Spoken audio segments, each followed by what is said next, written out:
तो दोस्तों आज मैं आपको बताऊंगा इस वीडियो के अंदर कि किस तरह से हम रिएक्ट क्रूड ऑपरेशन बना सकते हैं। आपके सामने एप्लीकेशन का जो इंटरफेस आ रहा है, आज हम यही सीखेंगे किस तरह से ये हम बना सकते हैं। यहाँ पर होम पेज है हमारे पास और रिएक्ट का जो है हमारे पास क्रूड ऑपरेशन है। एक्चुअल में यहाँ पर अगर आपको डेटा को किसी भी पर्टिकुलर डेटा को विजिबल करना हो, व्यू करना हो, तो आप यहाँ पर व्यू कर सकते हैं उस यूज़र आईडी के अकॉर्डिंग। और आप बैक टू होम करेंगे, एडिट करना चाहें तो आप यहाँ पर कोई भी चीज़ एडिट कर सकते हैं। यहाँ पर मैं इसको चेंज करके जो है वो .com कर देता हूँ। तो यहाँ पर आप अपडेट भी कर सकते हैं यूज़र को, और अपडेट करने के बाद जो है वो यहाँ पर आप फॉर एग्ज़ाम्पल डिलीट करना चाहें इस पर्टिकुलर यूज़र को, आप डिलीट भी कर सकते हैं। एडिट करना चाहें, व्यू करना चाहें, तो आप यहाँ पर क्रूड ऑपरेशन परफॉर्म करा सकते हैं। तो हम मेरी वीडियो को पूरा कंप्लीट देखिएगा और जो इश्यूज़ हों आप मुझे बताइएगा, मैं आपको इसमें पूरा कंप्लीट टीच करूँगा। सबसे पहले मैंने यहाँ फ़ोल्डर क्रिएट किया है और इस फ़ोल्डर को मैंने अपने विजुअल स्टूडियो कोड में ओपन कर लिया है फ़ोल्डर को। आपने क्या करना होगा कि आपने यहाँ पर इस टर्मिनल पे क्लिक करना है, न्यू टर्मिनल। अच्छा, अगर आप रिएक्ट में नए हैं तो आपको सबसे पहले एक Node.js आपके सिस्टम में इंस्टॉल्ड होना चाहिए। तो मैं बता देता हूँ आपको कैसे चेक करना है। आपने कमांड प्रॉम्प्ट में जाना है, यहाँ लिखना है node/v। यहाँ पर देखें मेरे पास Node.js वर्जन 14.50.4 इंस्टॉल्ड है ऑलरेडी, ठीक है। तो मेरे पास ऑलरेडी इंस्टॉल्ड है Node.js, तो आप लोग भी इंस्टॉल इसको कर लें। सिंपल आपने गूगल पे Node.js सर्च करना है और यहाँ पर आपके सामने Node.js आ जाएगा। यहाँ पर आपने जाकर जो है इस वाले 14.17.5 LTS को डाउनलोड कर लेंगे अपने सिस्टम में। जब ये आपके पास सिस्टम में डाउनलोड हो जाएगा तो आपने क्या करना है, एक एप्लीकेशन क्रिएट करनी है रिएक्ट की। अब हम यहाँ पर एप्लीकेशन किस तरह क्रिएट करेंगे, यहाँ पर आपने लिखनी है कमांड। यहाँ पे मैं इसको थोड़ा सा और साइड कर देता हूँ ताकि यूज़र्स को विजिबल रहे। यहाँ पे मैं लिखता हूँ npx स्केप प्रेस करके, यहाँ पे लिखता हूँ npx क्रिएट रिएक्ट ऐप। उसके बाद आपने स्पेस देना है और आपने बताना है आपकी एप्लीकेशन का नाम क्या है। लेट सपोज मेरी एप्लीकेशन का नाम क्रूड ऐप है, तो मैंने ऑलरेडी पहले क्रूड ऐप के फ़ोल्डर के अंदर मैं ऑलरेडी मौजूद हूँ। तो मुझे इसके अंदर अब मुझे एप्लीकेशन क्रिएट करनी है, पूरा डायरेक्टरी सेटअप करना है, तो फ़ोल्डर स्ट्रक्चर सेटअप करना है। तो मैं क्या करूँगा कि यहाँ पे मैं लिखूँगा माय क्रूड ऐप, ठीक है। मैं इंटर प्रेस कर देता हूँ।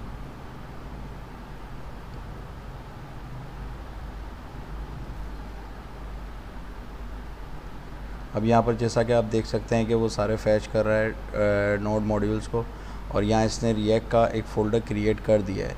इसके अंदर वो package.json की सबसे पहले फ़ाइल क्रिएट करता है, उसके बाद node_module के सारे मॉड्यूल ऐड करता है जो रिएक्ट से रिलेटेड होते हैं।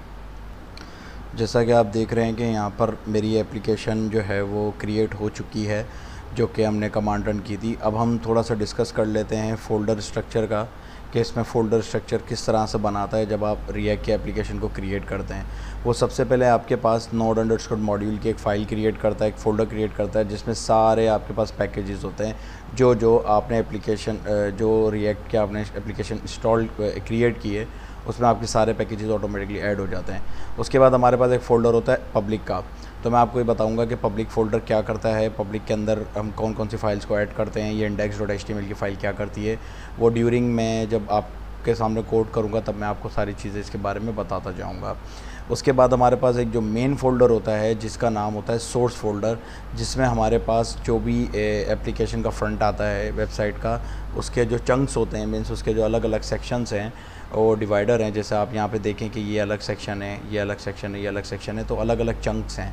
ये अलग अलग चंक्स हमारे सोर्स के फ़ोल्डर के अंदर होते हैं। फिर ये फ़ोल्डर के अंदर हम इसके अंदर कंपोनेंट के तौर पे इसको ऐड कर देते हैं। अगर आपका रिएक्ट का बैकग्राउंड नहीं है तो प्लीज़ आप पहले बेसिक रिएक्ट की एप्लीकेशंस का जो है वो नो हाउ लें, देन उसके बाद इस एप्लीकेशन को देखिएगा, बिकॉज इसके अंदर मैं क्रूड ऑपरेशन परफॉर्म करने वाला हूँ रिएक्ट राउटर पैकेजेस के थ्रू।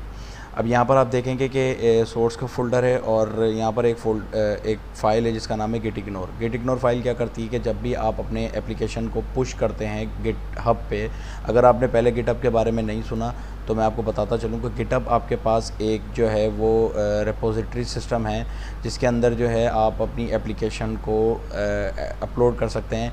बट node_modules की फ़ाइल बहुत बड़ी होती है और बड़े साइज़ की होती है, जिसकी वजह से जो है वो गिट इग्नोर इंस्टॉल होता है। गिट इग्नोर के अंदर आप वो चीज़ें मेंशन करते हैं जो आपको फ़ाइल में पुश नहीं करनी होती गिटहब के ऊपर। यहाँ पर हमारे पास फ़ाइल होती है package.json की। package.json के अंदर आप देख रहे हैं कि बहुत सारी फ़ाइलें ऐड हो गई हैं। अब आप ये सोच रहे होंगे कि फ़ाइलें सारी कहाँ से आ गई, क्योंकि हमने तो ये इंस्टॉल नहीं की। बिकॉज़ ये जो फ़ाइलें आई हैं सारी की सारी आपके पास जब आपने रिएक्ट की एप्लीकेशन क्रिएट की थी तब ये सारी फ़ाइलें इसके अंदर ऐड हो गई हैं। अब आप देख सकते हैं कि ये बहुत सारी फ़ाइल्स यहाँ पे क्रिएट हो चुकी हैं package.json के अंदर। और अब हम सबसे पहले टेस्ट करने के लिए हम अपनी एप्लीकेशन को स्टार्ट करते हैं। तो स्टार्ट कैसे करेंगे वो मैं आपको बताता रहूँगा। यहाँ पर आप देख सकते हैं कि ये पावरशेल की कमांड में यहाँ पे लिखा हुआ है क्रूड ऐप। तो मेरा क्रूड ऐप के नाम से एक फ़ोल्डर आउट है। असल में मेरे पास इस फ़ोल्डर के अंदर दूसरा फ़ोल्डर जिसका नाम है माई क्रूड ऐप। तो मैं इस फ़ोल्डर में चला जाता हूँ, मैं लिखता हूँ cd माई क्रूड ऐप। ठीक है, मैं इस क्रूड ऐप के अंदर आ गया हूँ। आप देख सकते हैं कि यहाँ पर मेरे फ़ोल्डर के अंदर आ चुका हूँ। आपने क्या करना है, जब आपको एप्लीकेशन स्टार्ट करनी होती है तो सिंपल आपने कमांड लिखनी होती है जिसका नाम होता है npm start। That's it. आपने स्टार्ट ऐड करना है। npm start मतलब होता है नोड पैकेज मैनेजर। अगर आप फॉर एग्जांपल यान ऐड कर रहे हैं तो फिर आप यान लिखेंगे। अगर आप नोड पैकेज मैनेजर का इस्तेमाल करें तो नोड पैकेज मैनेजर यूज़ करते हैं।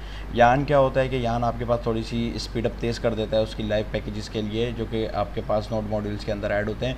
बट उसकी सर्विस थोड़ी फास्ट होती है क्योंकि वो जो है वो अपडेटेड वर्जन है। नोड पैकेज मैनेजर जो है वो आपके पास npm होता है जिसके थ्रू आप जो एप्लीकेशन को स्टार्ट कर सकते हैं। तो यहाँ पर मैं लिखता हूँ नोड पैकेज मैनेजर npm और स्टार्ट, और मैं यहाँ पर एंटर प्रेस कर देता हूँ। अब आप देख सकते हैं कि मेरा यहाँ पर जो है वो सिस्टम रेडी हो चुका है, स्टार्ट हो रही है एप्लीकेशन। यहाँ पर वो डेवलपमेंट सर्वर मेरा स्टार्ट कर रहा है एप्लीकेशन का। यहाँ पर आप देख सकते हैं कि ऑटोमेटिकली ब्राउज़र पे इसने मेरे जो है वो रिडायरेक्ट कर दिया है। यहाँ से मैं डायरेक्टली जो है वो देख सकता हूँ कि यहाँ पे लिखा हुआ है you can now view your crude app application in the browser, जिसके लिए इसने कहा है कि आपके पास जो लोकल URL है वो है local host 3000 and on your network, आपके नेटवर्क पे इस तरह से वो चलेगा। इसका मतलब है कि ये IP हमारे पास कहाँ से आई। तो मैं यहाँ पर कमांड प्रॉम्प्ट पे जाके सर्च करता हूँ CMD में कि मेरे पास जो ये IP दिखा रहा है कि आपके पास जो लोकल सर्वर है, इन केस कि अगर फॉर एग्जांपल है कि मुझे किसी को मेरी रिएक्ट की एप्लीकेशंस की APIs हैं अगर मैंने बनाई हैं वो मुझे किसी बंदे को शेयर करने हैं या मेरे अपने पर्सनल नेटवर्क के अकॉर्डिंग, जो मेरा नेटवर्क अभी चल रहा है, जो मेरा वाईफाई कनेक्टेड है, इस वाईफाई से अगर दूसरा सिस्टम कोई कनेक्टेड होता है और वो मेरी एप्लीकेशंस को एक्सेस करना चाहता है या मेरी एप्लीकेशंस की APIs की सर्विसेज को इस्तेमाल करना चाहता है तो वो इस IP एड्रेस का इस्तेमाल करेगा। तो मुझे ये चेक करना है कि यहाँ ये आइदर IP एड्रेसेस मेरी रेडी सही हैं या नहीं। तो मैं यहाँ लिखता हूँ IP config और इससे मुझे पता चल जाएगा कि यस ये IP एड्रेस बिल्कुल सही दिखाई है इन्होंने, जो कि लिखा हुआ आ रहा है कि यहाँ पर आपके पास IPv4 एड्रेस क्या है 192.168.0.112। तो हम ज़रा चेक कर लेते हैं कि हमारी एप्लीकेशन किस तरह की नज़र आती है रिएक्ट की। तो आप देख सकते हैं इस पर हमारे पास एक गिफ्ट लगा हुआ है और नीचे यहाँ पर आपके पास सेव टू रिलोड इस तरह का जो है वो एक हेडिंग ऐड हुई हुई है और नीचे लर्न रिएक्ट के नाम से इनकी अपनी ऑफिशियल डॉक्यूमेंट इस पर कनेक्टेड है। तो इस तरह से हमारे पास रिएक्ट ऐप नज़र आएगी और अगर हम अब इसको रिफ़्रेश करते हैं तो भी अगेन हमारे पास ये इसी तरह से विजिबल होगी। तो मैं आपको बताता चलूँ कि एप्लीकेशन का फ़्लो किस तरह से रन हो रहा है और यहाँ पे वो किस तरह से विजिबिलिटी दिखा रहा है इस तरह की एप्लीकेशन को। तो पहले तो मैं बताता चलूँ कि यहाँ पर हमारे पास जो मेन फ़ाइल अभी चल रही है, जो कि आप उसको कह सकते हो कि जो हमारी रूट फ़ाइल है। रूट का मतलब है कि जो सबसे मेन फ़ाइल है वो हमारी पब्लिक के अंदर होती है index.html की फ़ाइल। इन केस यहाँ पर आप देख सकते हैं कि यहाँ पर फेव आइकन लगा हुआ है आपके पास। तो फेव आइकन से मुराद ये है कि आपके पास यहाँ पर देखें ये जो फेव आइकन आ रहा है आपकी स्क्रीन पे विजिबल हो रहा है, ये फेव आइकन कहलाता है, जो कि आपके टैब के ऊपर नज़र आ रहा है। ठीक है, यहाँ पर आपके पास व्यू पोर्ट है और एज यूजुअल आपको मेटा टैग के बारे में आइडिया ही होगा जब आप SEO की तरफ जाते हैं। तो नीचे यहाँ पर आप देख सकते हैं कि यहाँ पर मेरा logo.png एप्पल टच आइकन, वो जो एक लोगो असाइन हुआ है विजिबल हो रहा है, वो यहाँ पर लोगो लगा हुआ है। ठीक है, यहाँ पे मैनिफेस्ट फाइल जैसन की ऐड हुई हुई है। अभी सारा कोड हमारे पास रिएक्ट के जो index.html की फ़ाइल है उसमें ऐड हुआ है। यहाँ पे आप देख रहे हैं कि लिखा हुआ है div id रूट, और रूट एक ID पास की गई है और ये ID हमारे पास जो है वो CSS के अंदर ऐड हो सकती है, कहीं पे भी XYZ ऐड हो सकती है। यहाँ पर दो लोगो हमारे पास नज़र आ रहे हैं, तो हम देख सकते हैं कि कौन कौन से हमारे पास लोगो हैं जो कि विजिबल हो रहे हैं स्क्रीन के अंदर। ठीक है, अब हम चलते हैं मेन हमारी फ़ाइल पे जिसका नाम है सोर्स फाइल के अंदर हमारे पास एक फ़ाइल है जिसका नाम है app.js। app.js ये क्या है, ये एक आपके पास फंक्शनल कंपोनेंट है। कंपोनेंट क्या कहते हैं, कंपोनेंट किसे कहते हैं, कंपोनेंट क्या होता है? कंपोनेंट एक चंक है जो कि आप कह सकते हैं कि इसको हम डॉम कहते हैं। डॉम आपके पास एक डॉक्यूमेंट ऑब्जेक्ट मॉडल होता है, डॉम है। डॉम का मतलब ये हुआ कि ये एक आपके पास पार्ट है वेबसाइट का। आप ऐसे समझें कॉन्सेप्ट इसका कि ये एक हेडर है या एक ये सेक्शन है या फिर ये एक साइड बार है या फिर ये एक फूटर है। ठीक है, इन तीनों में से कोई भी एक चीज़ हो सकती है। तो आप 4-5 चीज़ें जो है ना कंपोनेंट वाइज क्रिएट कर सकते हैं, इसमें कोई डिफ़िकल्टी नहीं है।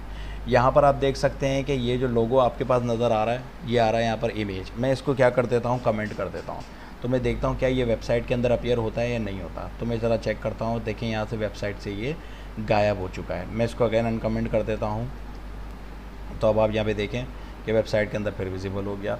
तो इस तरह से यहाँ पर ये एक ऐप बना हुआ है, नीचे लिखा हुआ है source app.js swift to reload, और ये सारी फाइलें यहाँ पर ऐड हुई हैं। ठीक है, यहाँ पर आप ये देख सकते हैं class name app link add हुआ है। तो अब मुझे इस क्लास नेम पे जाना है, तो मैं यहाँ पर जाके सर्च करता हूँ कि ये क्लास नेम कहाँ से आ रही है। ये एक्चुअली आपके पास देखें कि app.css की फ़ाइल से सारी क्लासेस ऐड हुई हैं। इंपोर्ट क्या करता है, इंपोर्ट अगर आपको कंपोनेंट में कोई भी फ़ाइल इंपोर्ट करानी होती है तो आप इंपोर्ट का इस्तेमाल करते हैं। इन केस अगर आपको कोई कंपोनेंट ऐड कराना है तो इसके लिए आपको यहाँ पर कंपोनेंट का नाम प्रोवाइड करना पड़ता है।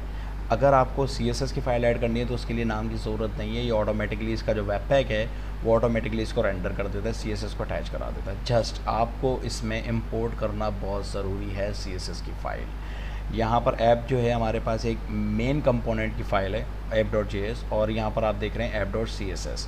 app.css के अंदर यहाँ पर लिखा हुआ है 40 VM minimum size. It's mean that कि व्यू पोर्ट का मिनिमम साइज़ इन्होंने बताया हुआ है, और यहाँ मीडिया क्यूरीज की फ़ाइल वगैरह भी ऐड हुई हुई, ऐप हेडर ऐड हुआ है। अब मैं यहाँ पे क्या करता हूँ, CSS की फ़ाइल को मैं रिमूव कर देता हूँ, और app.js के अंदर मैं जो है वो यहाँ पर ऐप के नाम से आपके सामने नज़र आ रहा है ऐप के अंदर मैं हेडर को भी रिमूव कर देता हूँ। ठीक है, यहाँ से आ गए हमारे पास हेडर। अच्छा, एक चीज़ और बताता चलूँ मैं कि इन केस अगर आप फॉर एग्जांपल है कि आप एप्लीकेशन पे काम कर रहे हो और आप यहाँ पर डिव की जगह पर आप ऐसे छोड़ देते हैं तो ये एरर आपको दे देगा स्क्रीन पे। याद रहे कि आपने यहाँ पर जो आपने टैग बनाया है इसका एक मेन टैग होना ज़रूरी है, बिल्कुल। ठीक है, अगर आपने फॉर एग्जांपल है कि एक डिव क्रिएट किया है तो उसका क्लोजिंग टैग होना ज़रूरी है, क्योंकि ये आपके पास मल्टी लाइन टैग हैं। और अगर फॉर एग्जांपल मैं यहाँ पे इजाफी एक डिव ऐड कर देता हूँ तो ये डॉम इसको रीड नहीं कर पाएगा। यहाँ पर आपको इस तरह से सिचुएशन बनी हुई नज़र आ जाएगी, राइट। तो ये बात का बिल्कुल ख्याल रखिएगा, क्योंकि अगर आपने एप्लीकेशन के अंदर कोई भी आपका एरर आ जाता है और आपको नहीं मिलता एरर, तो वो इस वजह से भी हो सकता है एरर, क्योंकि ये आपके पास डॉम रेंडरिंग का प्रॉब्लम क्रिएट करता है रिएक्ट के अंदर। यहाँ पर मैं इसको क्या कर देता हूँ, इसको हटा देता हूँ एंड देन देखें आपके सामने इस तरह से मैं यहाँ पर हेडिंग ऐड करता हूँ H1 की हेडिंग के अंदर मैं यहाँ पर लिख देता हूँ हेलो वर्ल्ड। ठीक है, ये पहली एप्लीकेशन हम क्रिएट कर रहे हैं तो मैं आपके लिए इसका बता देता हूँ। अब देखें यहाँ पे लिखा हुआ है logo is not defined but never use. ये एक वार्निंग है, ये कह रहा है कि आपने लोगो का इस्तेमाल तो किया नहीं है और बट आप यहाँ पर दिखा रहे हो, यहाँ पे इंपोर्ट कराया हुआ है आपने। तो मैं यहाँ पे इस फाइल को रिमूव कर देता हूँ और मैं यहाँ पे Ctrl+S करता हूँ तो देखें यहाँ से वार्निंग चली गई है। ठीक है, अब मैं एप्लीकेशन पे जाता हूँ और आपको दिखा रहा हूँ, देखें यहाँ पे लिखा हुआ है हेलो वर्ल्ड। ठीक है, और अगर आप इसको सेंटर लाइन करते हैं बिल्कुल HTML की तरह है, सिंपल आपने यहाँ पर सेंटर लाइन करना है इसको, तो आप सेंटर लाइन कर सकते हैं। और याद रहे ये सारी चीज़ें जो भी आप करेंगे एक ओपनिंग टैग और एक क्लोजिंग टैग के अंदर करेंगे। इन केस अगर आपको डिव यूज़ नहीं करना, कंटेनर यूज़ नहीं करना, तो आपने घबराना नहीं है बिल्कुल भी। आपने इसमें यहाँ पे क्या करना है, इस पर आपने सिंपल रिमूव कर दें टैग को और एम्प्टी टैग डॉम आप क्रिएट कर दें, तब भी आपकी एप्लीकेशन में ये फ़ाइल रेंडर हो जाएगी। इसको मैं Ctrl+X करके इसके अंदर पेस्ट कर देता हूँ। अब आप देखें कि इस तरह से कोई एरर नहीं दे रहा और मेरी एप्लीकेशन में सेंटर में हेलो वर्ल्ड नज़र आ रहा है। मैं राइट क्लिक करके इसके इंस्पेक्ट में भी जाके चेक कर लेता हूँ कि क्या कोई एरर आ रहा है या इसमें नहीं आ रहा। तो कंसोल पे जाके मैं ज़रा चेक करता हूँ तो देखें यहाँ पे लिखा हुआ आ रहा है कि waiting logo is defined but never use. तो मैं Ctrl+F5 प्रेस करता हूँ और यहाँ पे चेक करता हूँ तो यहाँ पे कोई एरर नहीं आ रहा, क्योंकि इसकी कैशे में पहले से ऑलरेडी एरर था। तो आप Ctrl+F5 प्रेस करके चेक कर सकते हैं, आपका एरर चला जाएगा, वार्निंग जो भी होगी वो चली जाएगी, राइट। अब यहाँ पर हमारे पास इशू ये है एक कि जब हम एप्लीकेशन क्रिएट करते हैं तो हमारे पास दो स्ट्रेटजीज़ होती हैं। इधर आपके पास CSS अगर आपको खुद लिखनी है, खुद आप CSS लिख कर जो है ना app.js के अंदर आप खुद CSS ऐड करें और एप्लीकेशन को क्रिएट करें। एक तो तरीका ये है, ठीक है, जिसमें आपको मीडिया पोर्ट, मीडिया व्यू वगैरह सब सेट करना पड़ता है, राइट। दूसरा तरीका ये है जिसको हम बहुत ज़्यादा एफिशिएंट भी समझते हैं और डेवलपमेंट की डिपार्टमेंट्स में इसको ज़्यादा बेहतरी और ज़्यादा टारगेट किया जाता है, वो है आपके पास बूटस्ट्रैप, ठीक है। बूटस्ट्रैप आपके पास इसलिए इस्तेमाल होती है क्योंकि वो आपके पास एक पैकेज है CSS का, इसके अंदर बहुत सारी CSS की क्लासेस ऐड हुई होती हैं, आपको आइडिया होगा बूटस्ट्रैप का। और बूटस्ट्रैप से आप क्या कर सकते हैं कि अपनी एप्लीकेशन के अंदर क्लासेस को जस्ट कॉल करेंगे डॉम के अंदर, एलिमेंट्स के अंदर, एंड देन आप अपने एप्लीकेशन का डिज़ाइन अच्छा सेट कर सकते हैं, राइट। तो मुझे अगर बूटस्ट्रैप इंस्टॉल करनी है तो मैं सबसे पहले आपको बताता चलूँ, आपने गूगल ओपन करना है और यहाँ पर आपने लिखना है यार्न पैकेज, ठीक है।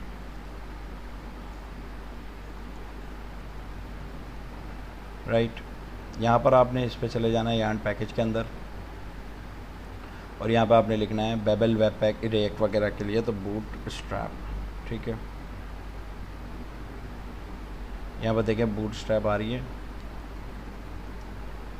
यहाँ पर देख सकते हैं आपके सामने ये बूटस्ट्रैप मेरा ओपन हो चुका है। और मैं यहाँ पे क्या कर लेता हूँ कि यहाँ पे लिखा हुआ है यूज़ इट, तो यूज़ करने के लिए मैं यहाँ पे इसको जस्ट क्लिक करता हूँ कॉपी पे, और कॉपी पे आने के बाद मैं यहाँ पे सिंपल क्या करता हूँ, अपनी एप्लीकेशन को बंद करता हूँ। Ctrl+C प्रेस करेंगे आप, Ctrl+C फॉर कैट, Ctrl+C आपने प्रेस किया, एप्लीकेशन आपकी बंद हो गई। देन आपने इसमें क्या करना है, पेस्ट करना है Ctrl+V करके, Ctrl+V, कंट्रोल के साथ V दबाएंगे और लिखेंगे यार्न ऐड बूटस्ट्रैप, आपने एंटर करना है, आपने इस पैकेज को इंस्टॉल करना है। अच्छा, मेरे पास यहाँ पर एक एरर आ रहा है, वो मैं ज़रा चेक करता हूँ क्या एरर आ रहा है मेरे पास, ठीक है। ये कह रहा है कि yarn is not recognize the name of cmd-lat। तो अगर ये एरर आपके पास आ रहा है स्क्रीन पे, इसका मतलब ये है कि आपके पास यार्न को ये रिकॉग्नाइज ही कर रहा है और इंस्टॉल नहीं है आपके पास यार्न, राइट। तो मेरे पास भी इंस्टॉल नहीं है यार्न, तो मैं किस तरह से इसको ऐड करूँगा, राइट। तो मेरे पास इसका सेटअप भी नहीं हुआ, तो मेरे पास npm इंस्टॉल्ड है, मैं npm से स्टार्ट कर रहा हूँ, npm से काम कर रहा हूँ। तो नोड पैकेज मैनेजर के लिए मैं क्या करता हूँ कि यहाँ पे चला जाता हूँ, आप यहाँ पर गूगल पे लिख दीजिएंगे npm इंस्टॉल बूटस्ट्रैप, देखिए 5 आ रहा है बूटस्ट्रैप पे, आप ये इंटर करें, यहाँ पर आपके पास लिखा हुआ आ रहा है गेट बूटस्ट्रैप npm, राइट। तो आप इस पर क्लिक कर लें और यहाँ पर आप चले जाएँ इस पर, आप इस पर डबल क्लिक करें, ठीक है। यहाँ से आप कॉपीड हो जाएगा और उसके बाद आप यहाँ पर आके पेस्ट कर देंगे इसको, ठीक है। npm install bootstrap 5.0.0 alpha version. अब देखें यहाँ पर आपके पास बूटस्ट्रैप इंस्टॉल्ड हो रही है। अब अगर आप देखना चाहते हैं कि बूटस्ट्रैप आपके पास कहाँ इंस्टॉल्ड हुई है, तो आप यहाँ पर जाके package.json पे क्लिक करेंगे और यहाँ पर आप देख सकते हैं कि यहाँ पर आपके पास बूटस्ट्रैप इंस्टॉल्ड हो गई है, ये रही। तो हमने अब ये चेक करना है कि पेज नेविगेशन हम किस तरह से ऐड कर सकते हैं। तो यहाँ पर मेरे पास, यहाँ पे मैं एक फ़ोल्डर क्रिएट कर देता हूँ, इसका मैं नाम रख देता हूँ कंपोनेंट। इस कंपोनेंट के अंदर मैं एक और जो है फ़ोल्डर क्रिएट कर लेता हूँ जिसका मैं नाम रख लेता हूँ पेजेस। अब इस पेजेस में मैं एक फ़ाइल क्रिएट करता हूँ, मुझे फॉर एग्जांपल लेके मुझे 3 पेजेस चाहिए, home.js। जैसे पहले मैं home.js क्रिएट कर लेता हूँ और इस home.js को मैं यहाँ पे बूटस्ट्रैप जो मैंने ऐड की थी वो इस पर मैं ऐड करूँगा। तो होम पेज हमारा कैसा दिखना चाहिए, मैं सबसे पहले आपको दिखाता हूँ। इसमें मुझे इंपोर्ट रिएक्ट फ्रॉम रिएक्ट, यहाँ पे मैं रिएक्ट को ऐड करवा देता हूँ। उसके बाद मुझे यहाँ पे कांस्टेंट पे यहाँ पे मुझे ऐड कराना है आपके पास क्लास। मैं यहाँ पर एक्चुअली फंक्शनल कंपोनेंट बना रहा हूँ, तो फंक्शनल कंपोनेंट के लिए मुझे यहाँ पे देना पड़ेगा होम और होम पे इक्वल, ये मैं एक ES6 एरो फंक्शन क्रिएट कर रहा हूँ। यहाँ पे मैं ये रिटर्न करवा देता हूँ, यहाँ पे रिटर्न करवा देता हूँ और रिटर्न के अंदर मैं यहाँ पर डॉम क्रिएट कर दूँगा अपना। यहाँ पर मुझे इसको एक्सपोर्ट कराना है, एक्सपोर्ट के लिए मैं यहाँ पे यूज़ करूँगा होम एक्सपोर्ट डिफ़ॉल्ट होम, जो मेरे कंपोनेंट का नाम है, ठीक है। अच्छा, एक हमारे से गलती ये हो गई कि हमने इस कंपोनेंट का नाम जो है कैपिटल लेटर में ऐड करना है, राइट। तो यहाँ पेजेस के अंदर मैंने एक क्रिएट किया है कंपोनेंट, और इसके अंदर मुझे यहाँ पर मैं लिख देता हूँ डिव के अंदर मैं यहाँ पर ऐड करा देता हूँ h1, और h1 के अंदर मैं यहाँ पर दे देता हूँ फॉर एग्ज़ाम्पल होम पेज। ठीक हो गया। यहाँ पर हमारे पास जो app.js का कंपोनेंट है, इसमें हमने यहाँ पर इंपोर्ट कराना है फ़ाइल को, और उसके बाद हमने राउटिंग वगैरह जो ऐड करानी होती है हम उसके अंदर ऐड कराते हैं। तो यहाँ पर मैं सबसे पहले इंपोर्ट करा देता हूँ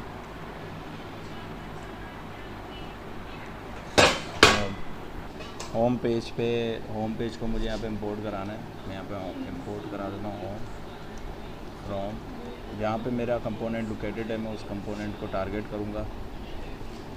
app.js के बाद कंपोनेंट का फ़ोल्डर है, उसके अंदर मेरा पेजेस है, पेजेस में मेरे पास होम पेज का कंपोनेंट क्रिएट हुआ हुआ है। अब हमने इस कंपोनेंट को यहाँ पे कॉल करना है। तो वो यहाँ पर आप देख सकते हैं कि मैं इस पर होम ऐड करा देता हूँ अपना कंपोनेंट। ठीक हो गया। यहाँ पर आप देख सकते हैं कि मेरा कंपोनेंट रेंडर हो गया होम पेज, और ये मेरा फर्स्ट कंपोनेंट है। अच्छा, अब मुझे चेक करना है कि होम पेज के साथ हमारी बूटस्ट्रैप वर्क कर रही है नहीं कर रही। तो हम यहाँ पर क्या करते हैं, होम पेज पे जाके यहाँ पे ऐड करते हैं क्लास नेम के अंदर मैं यहाँ पे कर देता हूँ कंटेनर। मैं चेक करता हूँ कि होम पेज मेरा रेंडर बिल्कुल सही अलाइन हो रहा है, बिल्कुल ये जो है वो सेंटर लाइन में है मेरा पास होम पेज, राइट।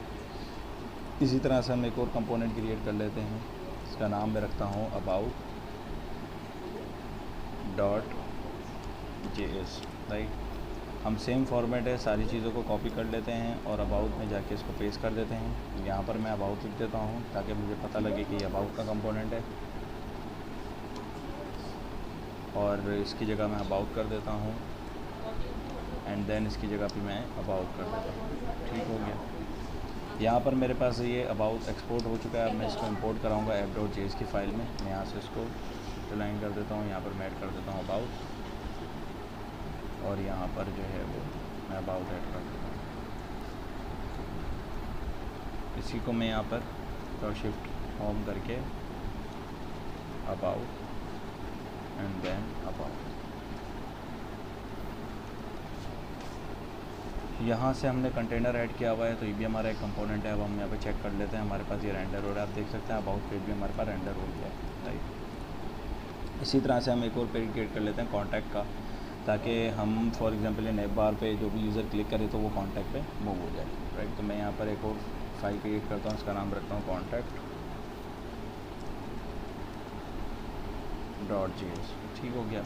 अब contact.js के अंदर हमने यहाँ पर फॉर एग्जांपल लेके वही सेम चीज़ें रखनी है, हमने कॉपी किया मैंने। यहाँ पर आके मैं इसको पेस्ट कर देता हूँ और इसकी जगह पे मैं रख देता हूँ कॉन्टैक्ट, और यही कॉन्टैक्ट मेरा नाम रहेगा एप्लीकेशन में। इसका भी नाम ये है, इसका भी नाम ये है। अब हमारे पास ये कॉन्टैक्ट पेज रेडी है। अब हम इसको app.js के अंदर कॉल करा दें। हम इसको ऑल्टर शिफ्ट डाउन एरो की प्रेस करके मैंने यहाँ पर कॉन्टैक्ट पेस्ट किया, यहाँ पर मैंने कॉन्टैक्ट पेस्ट किया, और इसको भी मैं यहाँ पर कॉन्टैक्ट पेस्ट कर देता हूँ। अब हम चेक करते हैं कि हमारे पास 3 पेज रेंडर हो रहे हैं। आप देख सकते हैं ये कॉन्टैक्ट पेज हमारे पास इस पेजेस से आ रहा है, और होम और अबाउट दोनों भी सारे हमारे पास अलग अलग पेजेस से आ रहे हैं। अब हम यहाँ पर क्या करते हैं, एक फ़ोल्डर क्रिएट करते हैं, क्योंकि हमें इसके टॉप पे एक नेविगेशन बार ऐड करनी है, जिसके ऊपर यूज़र क्लिक करेगा तो वो दूसरे पेज पे नेविगेट होगा। तो हमने क्या करना है कि यहाँ पे नेविगेशन का एक कंपोनेंट क्रिएट करते हैं। तो हम यहाँ पर एक फ़ोल्डर क्रिएट करते हैं होम कंपोनेंट के अंदर, राइट क्लिक करके यहाँ पर मैं न्यू फोल्डर क्रिएट करता हूँ, जिसका मैं नाम रखता हूँ लेआउट। ठीक हो गया। इस लेआउट में आने के बाद मैं एक फ़ाइल क्रिएट करता हूँ जिसका मैं नाम रखता हूँ navbar.js। navbar का n मैं कैपिटल रख देता हूँ यहाँ पे। ठीक हो गया। इसी तरह से हम होम पेज को कॉपी कर देते हैं और navbar.js में जाके पेस्ट कर देते हैं। यहाँ पे मैं नाम navbar है, तो मैं आपको बताता हूँ इसके अंदर मुझे क्या चीज़ ऐड करनी पड़ेगी। तो सबसे पहले आपने ख्याल रखना है कि यहाँ पर आपने navbar को ऐड कर लेना है, और ये navbar को मैंने कॉपी किया, इधर मैंने पेस्ट किया। यहाँ पर एग्जांपल लेके मैं इसको पहले एक्सपोर्ट करा देता हूँ ताकि मुझे अंदाज़ा हो जाए कि ये मेरा navbar वहाँ पर ऐड हो रहा है या नहीं हो रहा। app.js में जाके आपने इसको अगेन शिफ्ट आई और यहाँ पर आपने नैव बार प्रेस करना है। यहाँ से कंपोनेंट की जगह पे कंपोनेंट में किस नाम से, लेआउट के नाम से पेज है और लेआउट के अंदर हमारे पास फाइल है नैव बार। ठीक हो गया। अब हमने इसको यहाँ पर सबसे टॉप पे दिखाना है मुझे, तो मैं यहाँ पे नैव बार पेस्ट कर देता हूँ। हम चेक कर लेते हैं कि हमारा क्या नैव बार आ रहा है। आप देख सकते हैं नैव बार हमारे पास यहाँ पे विजिबल है। अब हमने क्या करना है, इस नैव बार के अंदर हमें नेविगेशन बार ऐड करना है। तो आप यहाँ पर ब्राउज़र पे जाके लिखेंगे नैव बार बूटस्ट्रैप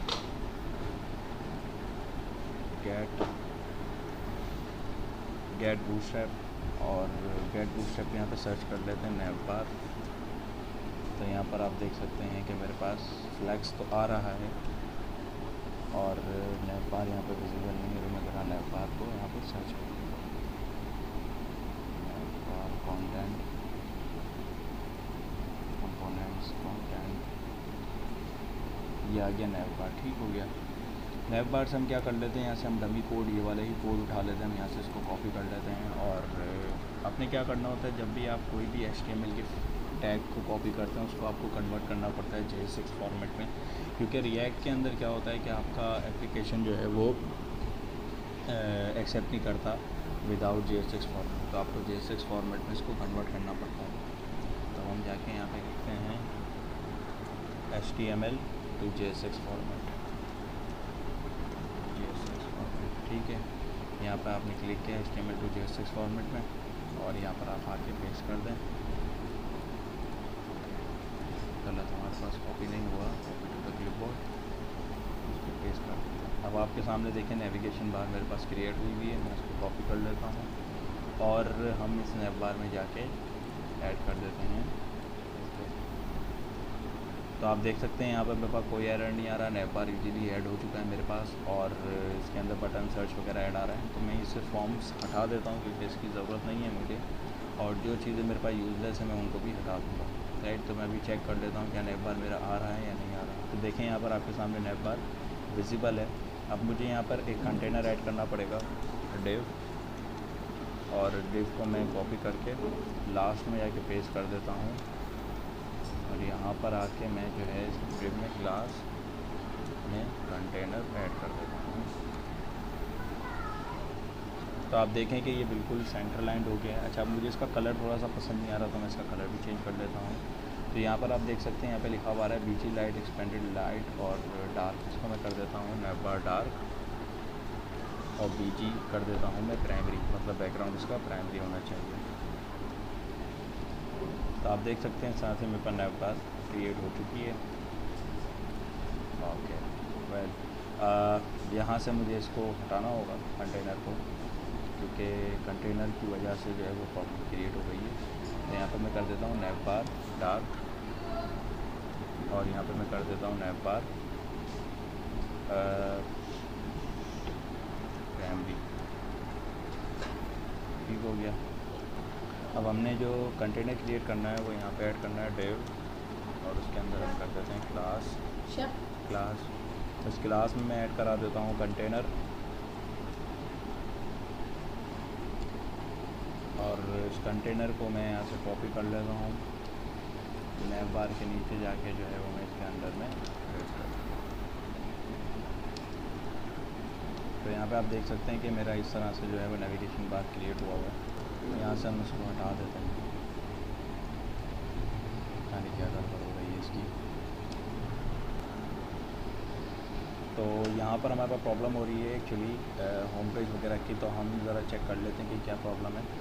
तो अब हम यहाँ पे क्या करते हैं, यहाँ पर हमारे पास नैव बार में हमने क्या करना है कि इसमें हमने ऐड करना है कंटेनर, और कंटेनर से हमारे पास क्या होगा कि देखें इस तरह से आपके पास नेविगेशन बार विजिबल होगा और इस पर हमारे पास जो जो चीज़ों की ज़रूरत है हम उस चीज़ों को ऐड करते हैं, बाकी चीज़ें हम हटा देते हैं। तो हमारे पास जो नैव बार लिखा हुआ आ रहा है इसकी जगह पर मैं कर देता हूँ रिएक्ट और नीचे हमारे पास जो होम आ रहा है और डाई आ रही है और दूसरा हमारे पास कॉन्सेप्ट आ रहा है ड्रॉप डाउन का, उसको मैं हटा देता हूँ। यहाँ पे हमारे पास जो ये आ रहा है लिंक, उसको हटा देते हैं हम। अब हमारे पास ये जो चीज़ आ रही है इसको भी हम हटा देते हैं, लिंक को। हमारे पास सिर्फ होम पेज है और होम पेज के अंदर करंट स्पैन नज़र आ रहा है हमारे पास। देख लेते हैं करंट होम, और यहाँ पर हम इसको कॉपी कर लेते हैं, यहाँ पर हम पेस्ट कर देते हैं। हमारे पास 3 पेजेस हैं, 3 पेज, ठीक है। तो हमारे पास होम पेज है, होम पेज के अंदर हम कर देते हैं होम है। दूसरा हमारे पास है अबाउट, और तीसरा हमारे पास है कॉन्टैक्ट। ठीक हो गया। अब आप देख सकते हैं यहाँ पर हमारे पास अबाउट है, कॉन्टैक्ट। अब सबसे ज़्यादा इंपॉर्टेंट चीज़ जो होती है कि इसके अंदर हमने इस पर जो है वो राउटिंग करनी होती है, और हम राउटिंग के लिए बड़ा प्रॉब्लम होती है हमारे लिए। मैं इसको रिमूव कर देता हूँ क्योंकि ये हमारे काम का नहीं है।